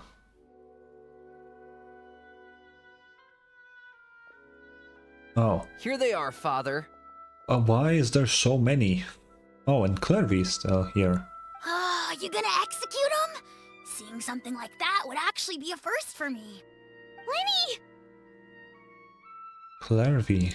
I'm sorry. I heard about how you helped buy us more time, but I still failed. I couldn't find a way to fulfill her wish. Huh? Are you... Perry? Indeed, it's been a while, Clairvy. Perry! Shh, stay right there. I'm sorry to postpone our reunion, but first I believe certain scores need settling. Oh, cutscene? It will be loud probably, so... Oh, never mind. I will just give Father, let me explain. I will give a warning. The cutscene will be probably loud as fuck. Because for some reason the audio doesn't work on cutscenes in any Hoyo game. I don't know why, but yeah. Out of my way. Get Father! out of my... Why did it... What the... You chose to conceal a threat to the house. And for that, you must be punished. I really don't think she actually wants to kill them. And my theory, because remember, the whole execution thing, right? Sounds like she's killing them, but I think it may be just a threat, but an empty one. Because remember that the guy with the scar was on the list of executed people. But we just met him giving out paper, and Arlecchino even bought some. So I don't think she actually kills anyone. Overall, however, I suppose your wrongdoing is hardly will the most threaten them, egregious though. of the bunch, so I'll deal with your punishments later. As for right now, the more pressing concerns are the traitors among us. Among Us. By traitors? Do you mean us? Father, let me explain. We didn't mean to... Fultz, why don't you share what you heard? Yes, Father. Secret Midnight Meeting number 3. Oh, what the fuck? Participants, Filial, Nantoi, Sato, Toddy. Nantoi clearly said, if only Father wasn't the one who took us in. Sato added, I'm sick of this life. I just want to live as a normal person. Good memory, kid. What the fuck? Filial was the worst of them all. She called us crazies and said a bunch of mean things about Father. I did not! You're lying! Fultz is trying to frame us. It's not like I'm the only one who heard those things. After that, you and Toddy and a bunch of other people started talking about Clairvy. You were using all those things Clairvy brought up as an excuse to question Father. We're birds locked in a cage. The only way out is to destroy it. That's what you said, wasn't it? You little. You just want me gone, don't you? What did I ever do to you, huh? And you, Sheplo, have you forgotten who stood by your sickbed, watched over you, and changed your dressings? Come on, let's hear it then. What's your reason for all this? Oh. You're wrong, Filial. We don't want you to die. You're our family. Huh? Liar. You wouldn't be doing this if that were the case. So why? Why have you backed us into a corner? We all live in the House of the Hearth. You know the type of work we do, Filial. Yeah. A single betrayal can cost dozens of us our lives. It's not like it's never happened before. That kind of thing is hard to forget. That's why the House of the Hearth cannot tolerate any form of betrayal. Ever since we came to Poisson, you've had 7 secret meetings. A lot of the things you talked about really crossed the line. Oh. You've been spying on us for half a month? Wait a second. Now that I think about it, the move to Poisson was just a way to make it easier to spy on us, wasn't it? Because we were all in one place. You've had this planned all along. Filial, Oh. Nantoi, Interesting. I'm sorry. I owe you both my life. I owe Clairvy too. If it weren't for all your help after I got poisoned, I wouldn't be standing here today. If this were any other situation, I would do anything to repay that kindness, even if it cost me my life. But Rules are rules. I'm sorry. My hands are tied. Why? Why? That's enough, Filial. We made a mistake, and we should own up to it. We broke the rules, plain and simple. And now we have to face the consequences. You know what is funny?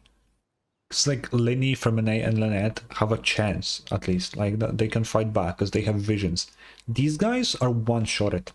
Like, there's nothing they can do to, like, defend themselves if Arlecchino decides to kill them, that is. Like, what the fuck are they going to do? Nothing. I'm sorry, Chapleau. Fultz. I'm sorry, Father. Like, imagine this. The Harbinger number 4 versus a dude with no powers. Just a dude. Who will win? Huh? I wonder. We accept our punishment. Chapleau, according to the rules of the House of the Hearth, how should these traitors be punished? All those who betray the house pay with their lives. Wait, what if pay with their lives just means that they lose their current life and change identity? And that's why the other guy is alive.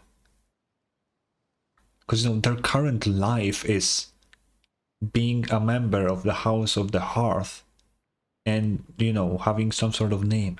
What if they are forced to change their name and live differently? What if that's the case? And so it shall be.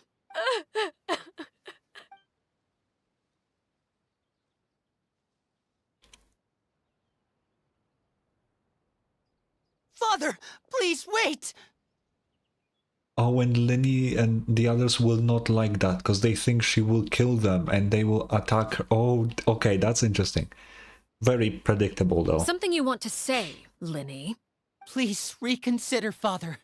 What Filial and the others did, does it really count as betrayal? You know, I kind of wish they didn't show us the guy with the scar. Because then we would have still had, like, a doubt of some kind, but now we just know they don't die. We all come from broken families. From the very first day we joined the House of the Hearth, we wanted nothing more than to make it a real home. But the truth is, none of us know what a real home should look like. I'm not saying I have all the answers. All I know is this. Killing Filial and the others may uphold the rules, but doing so will only bring us further away from being a real family than we've ever been. So please, Father, please, reconsider. I agree with Linny. Father, please. Ooh. It is crazy, though, that for this she's going full on, full power. Linny, you... That's crazy to me. I also agree with Linny. Oh, wow. An order once given cannot be rescinded. However, given the extent of your determination, I suppose we shall have to go about this a different way. Draw your weapons and face me. Ooh. Our weapons? Ooh. Father, are you referring to a duel? Precisely. The rules of the house will not be altered. Traitors must be punished. However, resolving disputes with a duel is also one of our rules, one that also applies to me. Demonstrate a sufficient showing of strength, and I shall offer a concession. Wait. Beat Father in a duel? Yeah, you have no chance, but we are also here. Impossible. Father is way too strong, even for Lenny. Well, Linny has no chance. I don't know why you're even saying anything. Come on. A magician versus Harbinger number 4. Let's be honest here.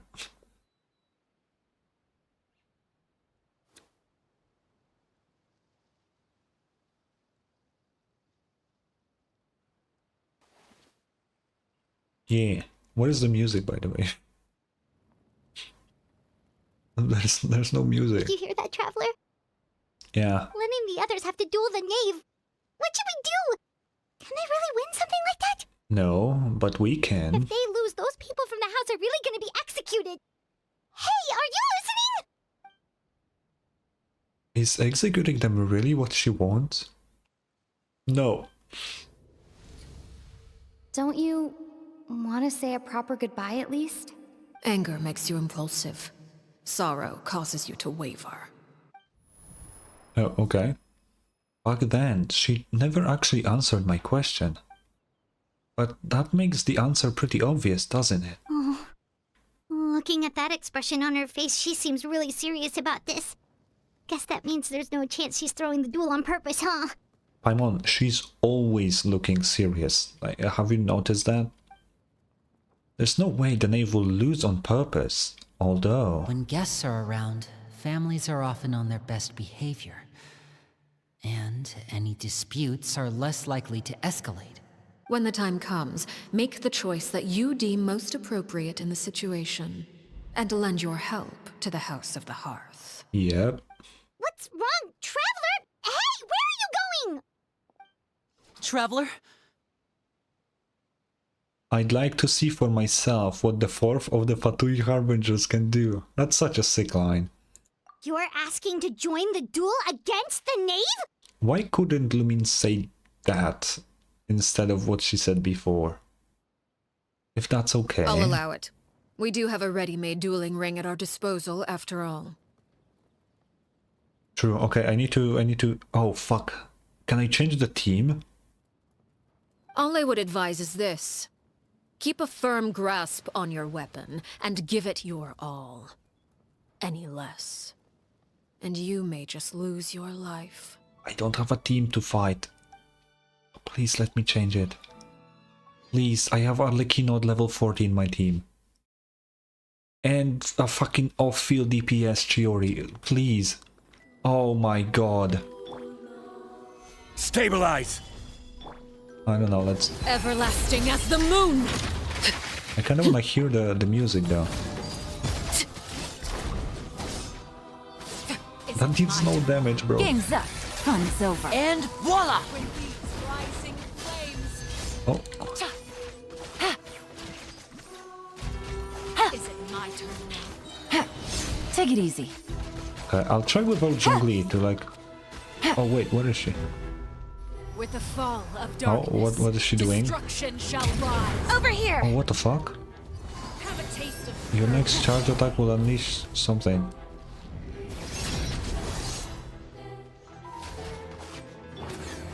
Gather! Okay. I am the cutting Let's edge see. of fashion. I will have order. Okay. Pace yourself! I know I should heal with Arlecchino, but I have no healer, so... Look, Take it easy. trapped Oh, like fuck. a bunch of helpless ants. Those are sick Things are attacks. about to get dicey. Spare your energy. Where are you? Oh fuck, I don't have a shield. Watch out for oh, what the Father's fuck, movements. wait. I have a bleeding effect also. Oh, that sucks balls. You cannot just throw me into fucking battle like that. This is where you fall. This fucking heals me nothing. Okay. Hang in there. 2000 is a bit better than nothing. Running is oblivious. Not bad. Nope. You've proven to be a worthy Scraps of opponent color. after all. Scatter! Come on, attack. Try to pace yourself! Spare your energy. Oh, dude, the music is... Oh. Oh. The music was getting really good, but... I have SFX really quietly, so I don't hear shit. What the...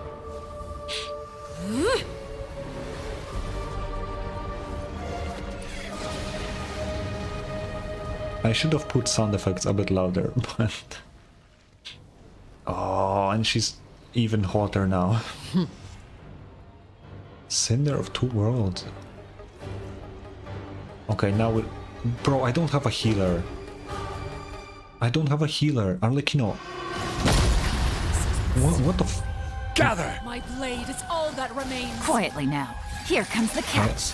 Let's switch.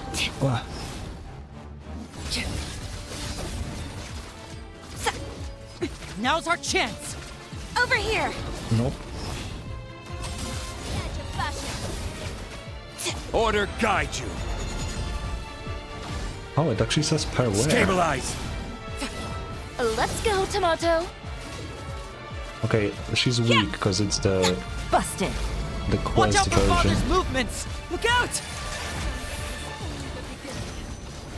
Oh fuck, oh fuck. Okay. Oh, what the fuck? What is this? Oh. Okay, I love the patterns. Gather. Honestly, kind of cool. Gotcha. Oh, what the fuck? Ooh.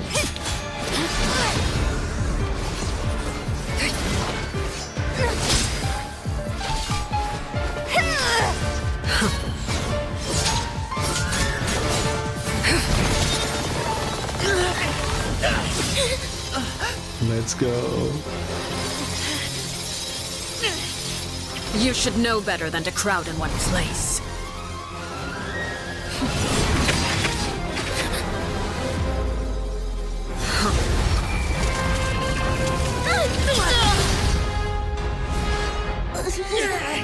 Oh, I know. No! I'm sorry, Father!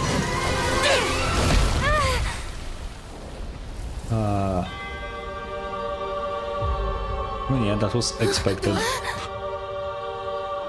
Sorry for what? This pitiful excuse for an attack.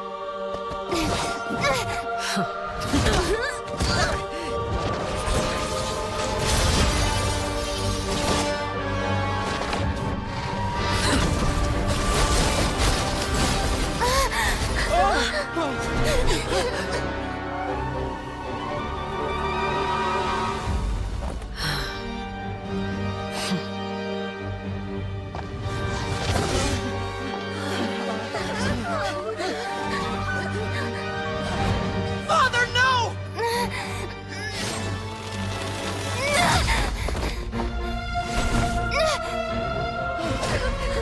Made it out, did you?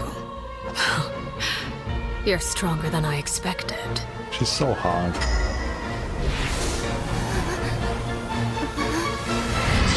Genjutsu? What the fuck is she doing? Yo, what the fuck? It is Genjutsu. Crimson Moon. I can't move.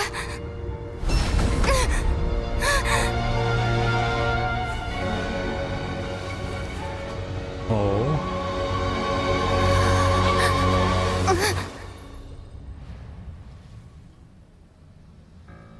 Still, Oh. not strong enough to beat me. Well, it's a delusion now.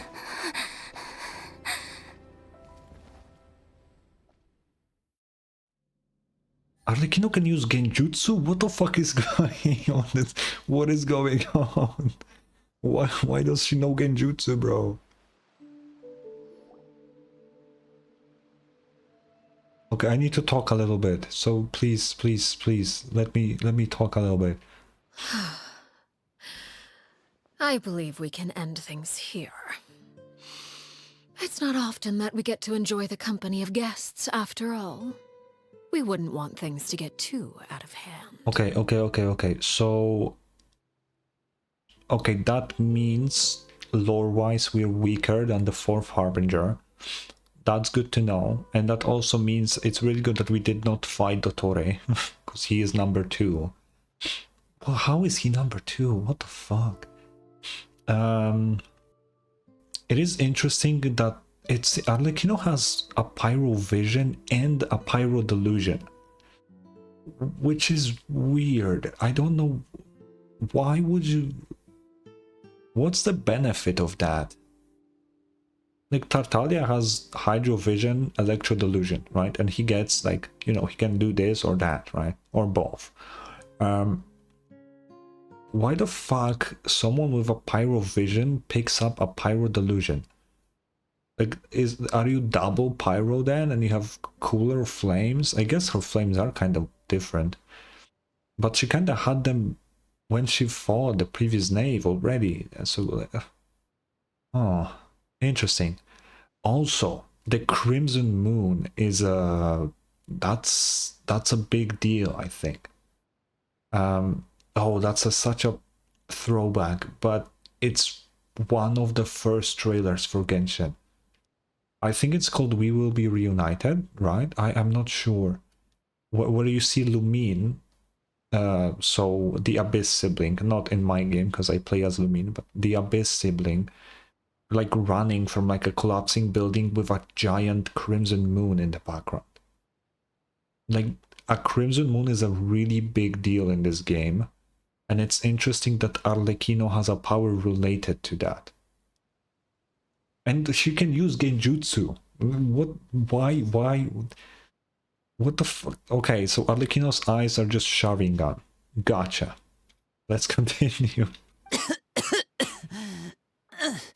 Also, I need to fight her right after this quest. I'm curious how she is on an actual difficulty. Give me a sec, I need to adjust my chair. Okay. Yeah, I need to find her on an actual difficulty. And preferably with a team that is better at dealing damage. Brother, are you alright? I need a healer for her though, and that's annoying. Lenny. I don't play healers in the game at all.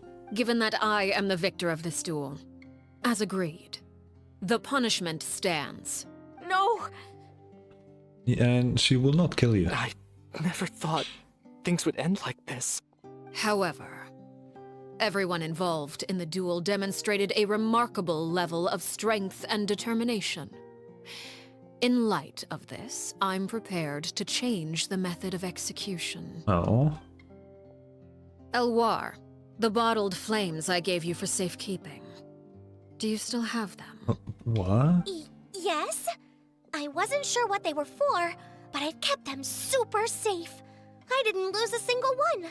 Wonderful. Then, in just a moment, I'll have you administer them. Bottled flames? Indeed. They're the product of a secret experiment. Oh. Under certain special circumstances, flames can be extracted from my person and preserved. Oh, that's what she talked about with Dottore. Once ingested, searing pain will spread across every inch of your body. No harm will come to you physically, but your memories will be burned away. Oh. So it is literally losing their identity. I was correct. I'm a genius. I'm a genius. If you can withstand the pain, when you awake, you'll have forgotten everything you know about the House of the Hearth, and will be expelled from the organization. In other words, administering this concoction will kill the version of you that grew up in the house, and give you a new identity. That's honestly really cool. So that means the young man that I thought looked familiar, the one selling newspapers outside the Palais Marmonia, he must have been the same horror. I don't remember how to read this name. We saw on the list of executions. He wasn't killed at all. Congratulations, you just gained 1 IQ point, Lumine. Very quick with that. Memory is a mysterious thing indeed. Losing a portion of your memories will alter your sense of self. No, if my understanding of the knave is right, she really thinks of that as killing him.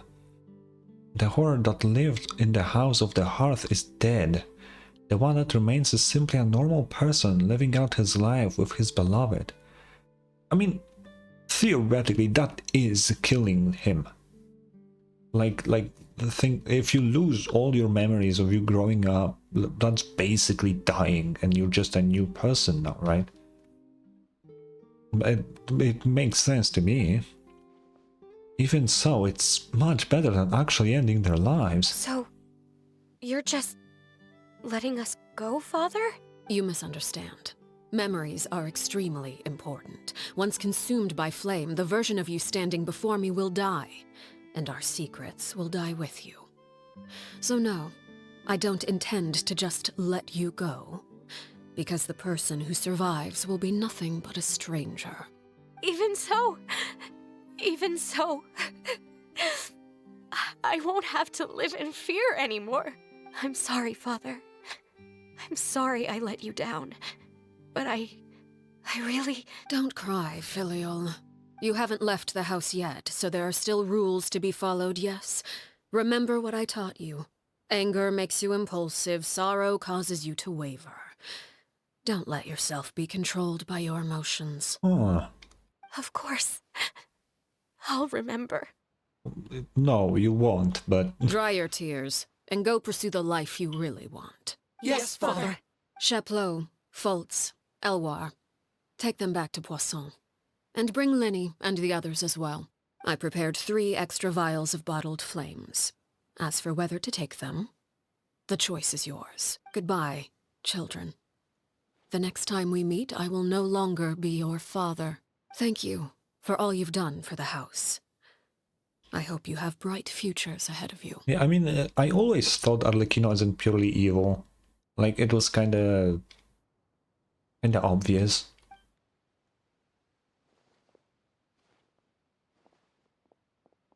Oh, Lenny is thinking about something. Father.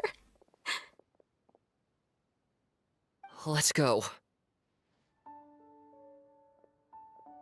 Okay. So, are we gonna, like, talk to her now, Grab or...? my arm, Linny. I'll help you walk back. Thank you. Yeah, what about her, then? Are we actually killing her? Clairvy. So... You... okay. Oh, it's not... How long did we... Can we talk now? I've been waiting for a super long time. You really are Perry, aren't you? I haven't seen you in so long.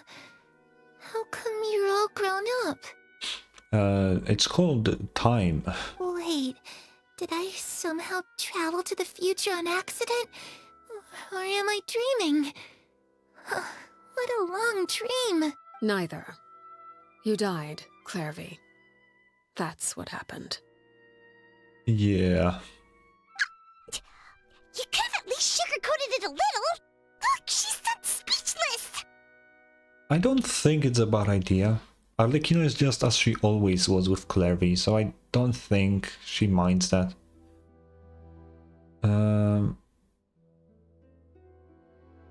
Yeah, then I would say she's probably had enough lies. That is also true. Oh. Okay then. Huh? That's it? You accepted it just like that? Yep. If that's what Perry says happened, then I believe her. Perry wouldn't lie to me. Plus, I don't really need to know why I'm like this. I'm more curious about what happens in the future. If you're a harbinger now, Perry, that means Mother is gone, isn't she? Yep. Can you tell me about it? I want to know what happened to her. And to me.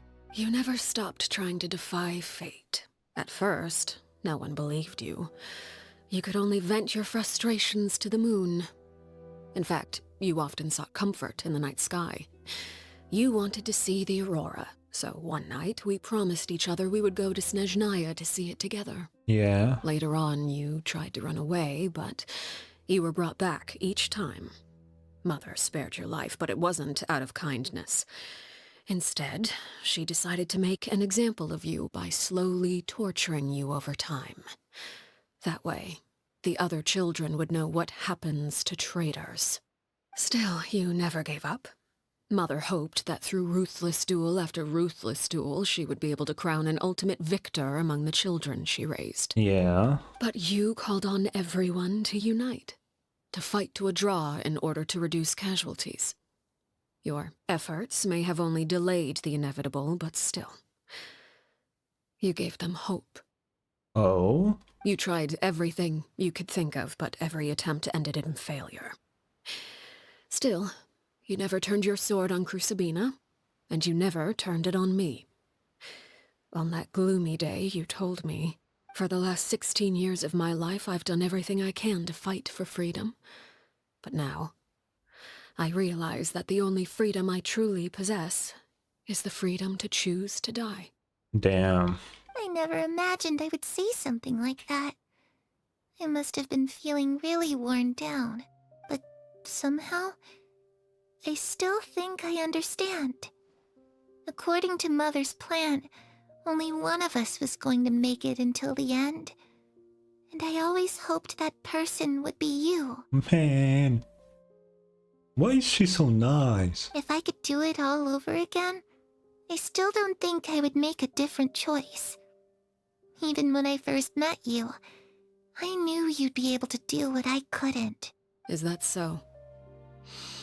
Even now, I'm not sure I truly understand what kind of freedom you were trying to pursue. But as the head of the House of the Hearth, and as the children's father, I've tried to give them the most basic of freedoms. The freedom to choose their own fate. It's something I discussed with the Eudex of Fontaine. The children who want to leave the house will have their memories wiped clean of all secrets pertaining to the organization. In return, they will be allowed to live a normal life in Fontaine without being prosecuted for their past. Oh, okay. Yeah, that makes sense. I mean, I was close. I didn't think the memories I wiped out. That's not something that I thought. Because, you know, the thing with the guy with the scar, I don't remember his name anymore. It's kind of seemed like he recognized Arlecchino. Although it maybe actually he was intimidated by her looks, maybe. It would be a similar reaction, I think. Okay. Of course, I won't simply hand freedom to them on a silver platter. They have to fight for it and prove themselves worthy of it. Only freedom that is earned has true value. That's more than enough. That's exactly the kind of life I was fighting for.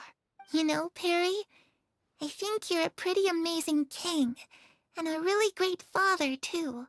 Man. I'm really happy that you're the one who took over the house. I guess I do have one regret, though. I still haven't seen the outside world. Well, it just so happens that our dear guests over here have been to many nations and traveled to countless places.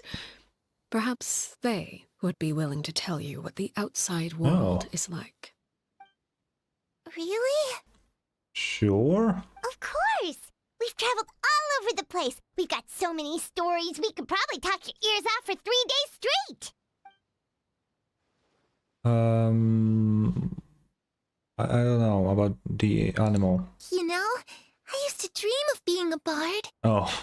Playing the lute while singing into the winds of freedom. Even if there was no one there to listen, I would have continued to sing no matter what. Ah, she's kind of like Venti. Ah, that's where Mora comes from. I never knew that before. If I had some Mora, I would buy 3 new dresses. One for me, one for Perry, and one for Mother. Oh. It's just too bad Perry doesn't like wearing dresses. And Mother, she probably wouldn't accept something like that either. I guess I'd just have to keep them all for me then. I could wear a different one every day. Fuck, I wanna see Arlecchino in a dress now. Fuck. Clervy, why did you put that in my head? Why did you do that to me? Those yokai you mentioned, what do they look like? Anything, really. I once saw a drawing of this one guy with horns on his head and a super scary face. Are there any yokai like that? Yeah, he's kinda goofy though. I can show you a talking parasol. I have that sword. That's so weird. Oh, sounds like you're talking about an Oni. Yep, we've met one, and let Paimon tell you, they're not nearly as scary as Not at all. Okay, now Dendro. I was always too afraid to skip Mother's fighting lessons. What does that have to... But at the academia, I bet you could do all sorts of secret things in class. Things that have nothing to do with studying. I'm just kidding. Being able to study whatever you want without having to fear for your life actually sounds pretty great. Yeah. Oh. Okay. The situation was super dangerous. Lenny and Lynette were accused of committing a crime, and they were going to have to stand trial at the Opera Epicles. Dude, I wish we got more trial things. That was so fun. Oh no! That must must have been hard for all of you. What happened next? Yeah, this intergalactic narwhal. Don't worry, we were able to turn the situation around super quickly. All thanks to Detective Paimon, of course. Please throw it away, finally. Paimon, you don't need this anymore. How'd you do that? Come on, tell me. You know, I'm kind of thinking, maybe the whole story thing, maybe Arlecchino is trying to stall Clairvy to the point where it is daytime and she doesn't notice. And then once she does, she will see the sunlight. Okay, so it was Because like it seems to be getting brighter. After the failed magic show, we rushed to the scene and... Clairvy is listening really intently to Paimon's story about our time in Fontaine. She seems really happy, like all her troubles have been forgotten. Maybe this is the first time she's ever been able to truly relax. But I'm not sure how long this moment can last. Shadows don't have the capacity to learn or grow. Oh. Any new information they encounter is quickly forgotten over time. True. As time passes, she'll probably forget everything we've told her, and go back to being that scared little girl who would only hide in the shadows. Ah, I was so busy thinking I almost didn't notice. The sun has risen. That's what I thought. That's what I thought. Another cutscene? Ooh. Clairvy, you've worked tirelessly from the shadows to overthrow the House of the Hearth. Now, by my authority as the Knave, I shall announce how this matter ends. You are hereby expelled from the House of the Hearth. You are no longer tied to this place, nor are you bound by its rules. You're saying that I can finally leave? I get to experience the outside world as well? Oh, I almost forgot. There's no getting older for me. Still, seeing who you grew up to be makes me really happy, Parallare. Take care of yourself. Goodbye. May we meet again someday. Man. Why is it so sad?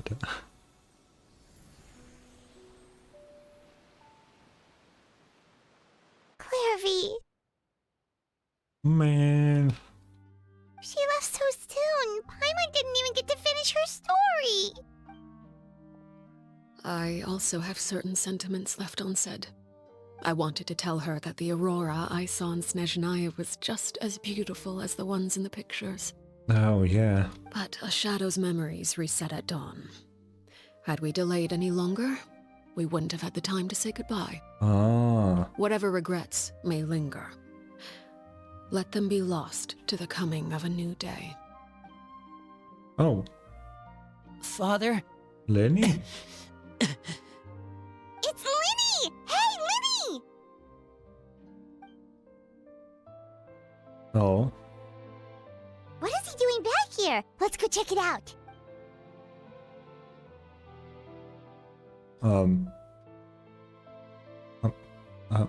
Arlecchino?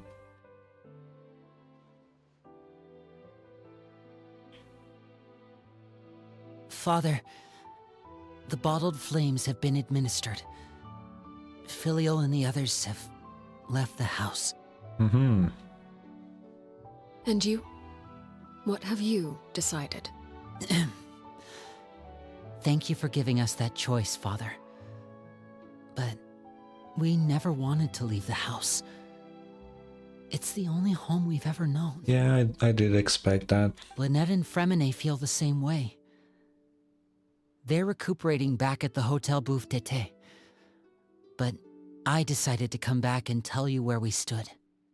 I'm sure you're well aware of the expectations I have for you. I want you to follow in my footsteps and become the next king of the house. Yet you seem to have different ideas. Oh? I must admit, I'm rather surprised by your decision to stay. There's nothing wrong with choosing to live a quiet life. Leading this organization is a heavy responsibility. One not so easily carried by someone forced onto the throne. I mean, he isn't. never understood what you saw in me. What made you believe I was deserving of that throne? Oh. You're brave, talented, and, most importantly, you cherish your family. You would do anything to protect them, even if it costs you your life. True.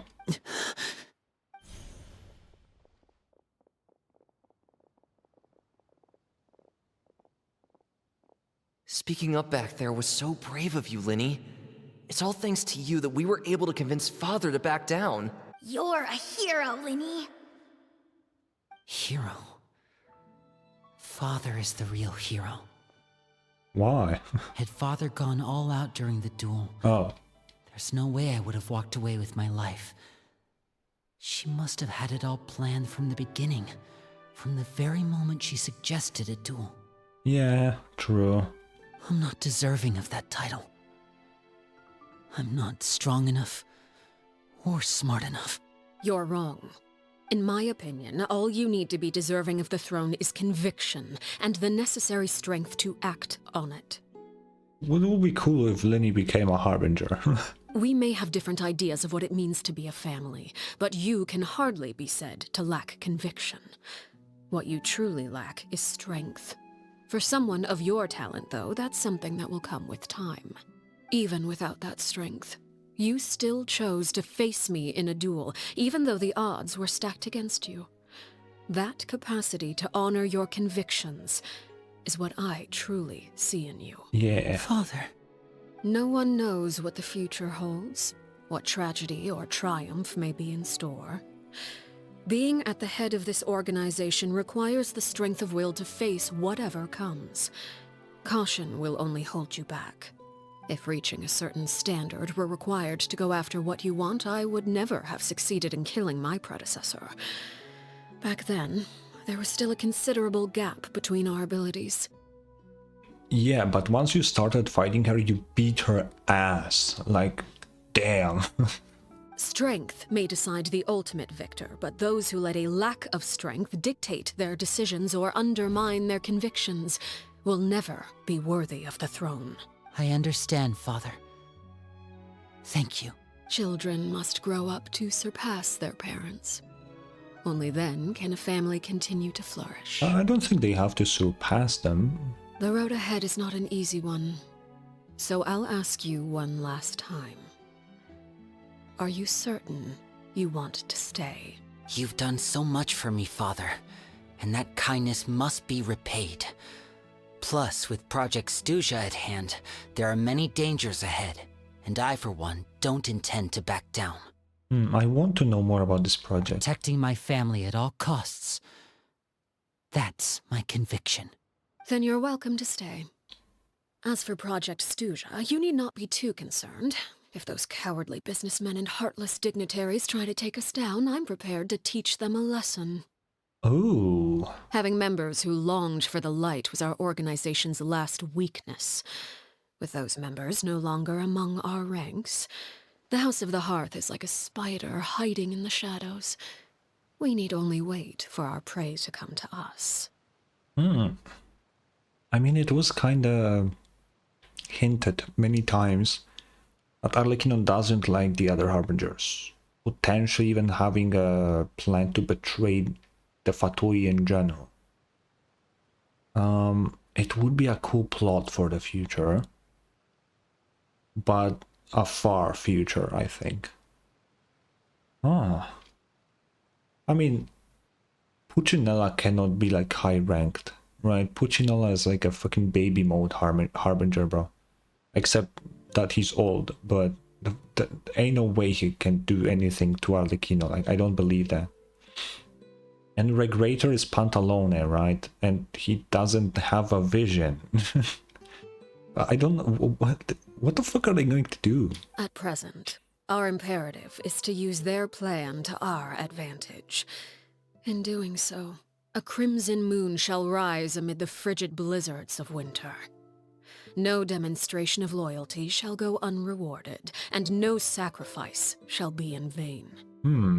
As for the two of you, whether we meet again as friend or foe, I'll remember the camaraderie we shared in this moment. I would like a friend, not a foe. No matter how arduous the Or journey a ahead, lover, perhaps. I hope we I'm both sorry. reach our desired destination. I'm sorry. Okay. Oh, there's more. 2 days. Okay. There's Fremine and Lynette.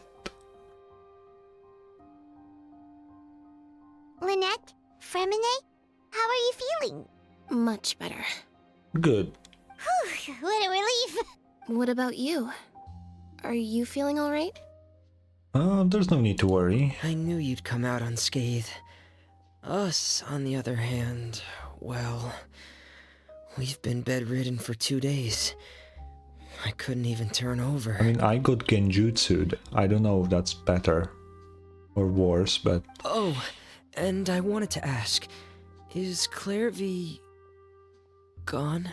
Linny and the other members have left Poisson and returned to the House of the Hearth. According to him, there haven't been any more sightings of a spirit roaming the house. Her wish was fulfilled. I see. I'm glad. Father came to check up on us 2 days ago and told us about what happened with Crucibina and Clairvy. Actually, I've met Crucibina before. What? Wait, what? You've met the former knave? Crucibina died a year after Clairvy. It was during the year between their deaths that I joined the House of the Hearth. Oh. Crucibina had an extremely cruel and radical way of doing things. While she was alive, the atmosphere in the house was suffocating. I kind of want to know, like, the timeline of this. How long ago was it? Okay, wait, so Arlecchino, if it was a year after Clairvy died, that means Arlecchino was 17 when she killed the previous knave. Then she went to prison for a little bit, and then she became the new knave. Arlecchino is really young, when you think about it, then. Right? I think so, yeah, because if she killed her when she was 17, and that was when Fremy joined, Fremy isn't, like, really, like, you know, he is the oldest one here, but... Oh, I really thought Arlecchino would be, like, really, really old, like, you know, because I always thought, like, the House of the Hearth was, like, a really old organization, right? I mean, you know, it's hard to really by appearance tell in this game, because you have Nahida, who is 500. Like, what the fuck am I gonna do with that, you know? So it's kind of hard to tell, but, interesting, interesting. She isn't that old then, huh? When I joined, though, the experiment she valued so much had already come to an end, and all the people involved, dead and injured alike, were gone. Crucibina never talked about the past with us newcomers. A couple of months after I joined, Father killed Crucibina and burned all her files. With that, the names of all the people subjected to her experiments, Clairvy included, were lost to the flames, along with the painful memories they represented. That's good, though. Father took in Lenny and me a couple months after that, but she never mentioned anything about Crucibina or Clairvy. A couple months after that. So she was like barely 18 at the time. What the she's really young then. What the fuck? That would put Arlecchino in, I don't know, her 20s or something. What the fuck? That's really... It really didn't feel like that. Although we don't really know how Linny and Lynette are old, right? So it's either still her 20s or early 30s, I would guess. That's still like, wow. It really seems like something she was planning to keep to herself. The last time you talked to her, did she mention why she kept it a secret for so long? She said she didn't want us to be affected by the darkness of the past. She was worried we'd develop a false sense of gratitude towards her if we knew about it. Oh. The foundation of a family should be free of any corrupting influence. Whatever happened in the past, it has nothing to do with who we are now. And that's what Father told us in the end. Yeah, sounds like her. But I still thanked her for everything. It was only after hearing about what Crucibina did that I finally realized how insignificant our lives could have been. The members of the house meant nothing to her. To say that she valued them in any way, even just as a tool, would probably be giving her too much credit. True. If Father hadn't taken over the House of the Hearth, I probably would have already... Don't think about that. Father rarely brings up the fact that she saved us. She doesn't believe that being indebted to her should be what ties us together. But even if we didn't owe her anything, we would still choose to stay. Because this is our home. Yeah. We may have arguments or times when we feel wronged. Some people may even choose to leave. But as long as Father is here, we will always have a home. Whether the path before us is bathed in sunlight or shrouded in shadow, we'll follow Father wherever she chooses to go. Okay. I really think like she will betray the Harbingers though, or the Fatui in general in the future. And then, you know, the trio here will be with her. Because it really feels like they don't follow her because they admire Fatui, they admire Arlecchino. They don't give a fuck about the organization. They just care about Arlecchino. So if she decides to, you know, go against Fatui, they will still join her. So I feel like that's like a way to put these three into like future story. So I wanted to say thank you for helping us make it through this crisis. Without your help, we could have lost a lot more along the way. Potentially. Oh, we didn't do anything, really. Just invite us back as guests and we'll call it even. Of Sure. course. You're welcome anytime. Are Filio and Nantoy okay? I actually saw them at a cafe this morning. Oh. They didn't recognize me. From what I could tell, they were drinking coffee and talking about one of the operas that started running recently. Oh. They seemed happy. If I had to take a guess, I would say they finally found the kind of life they always wished for. Let's go. And that's it, huh? That was a good quest, but very predictable, if I'm being honest. Like very early on, I figured that she isn't actually killing people. And I feel like that was supposed to be the twist of this quest. But it wasn't really a twist, it was very obvious. I don't know. Either way, still a good quest. I did like it. I'm kind of sad that the Sino quest is not available yet. I thought both of them would be, but I guess phase 2 probably. It kind of sucks, but well.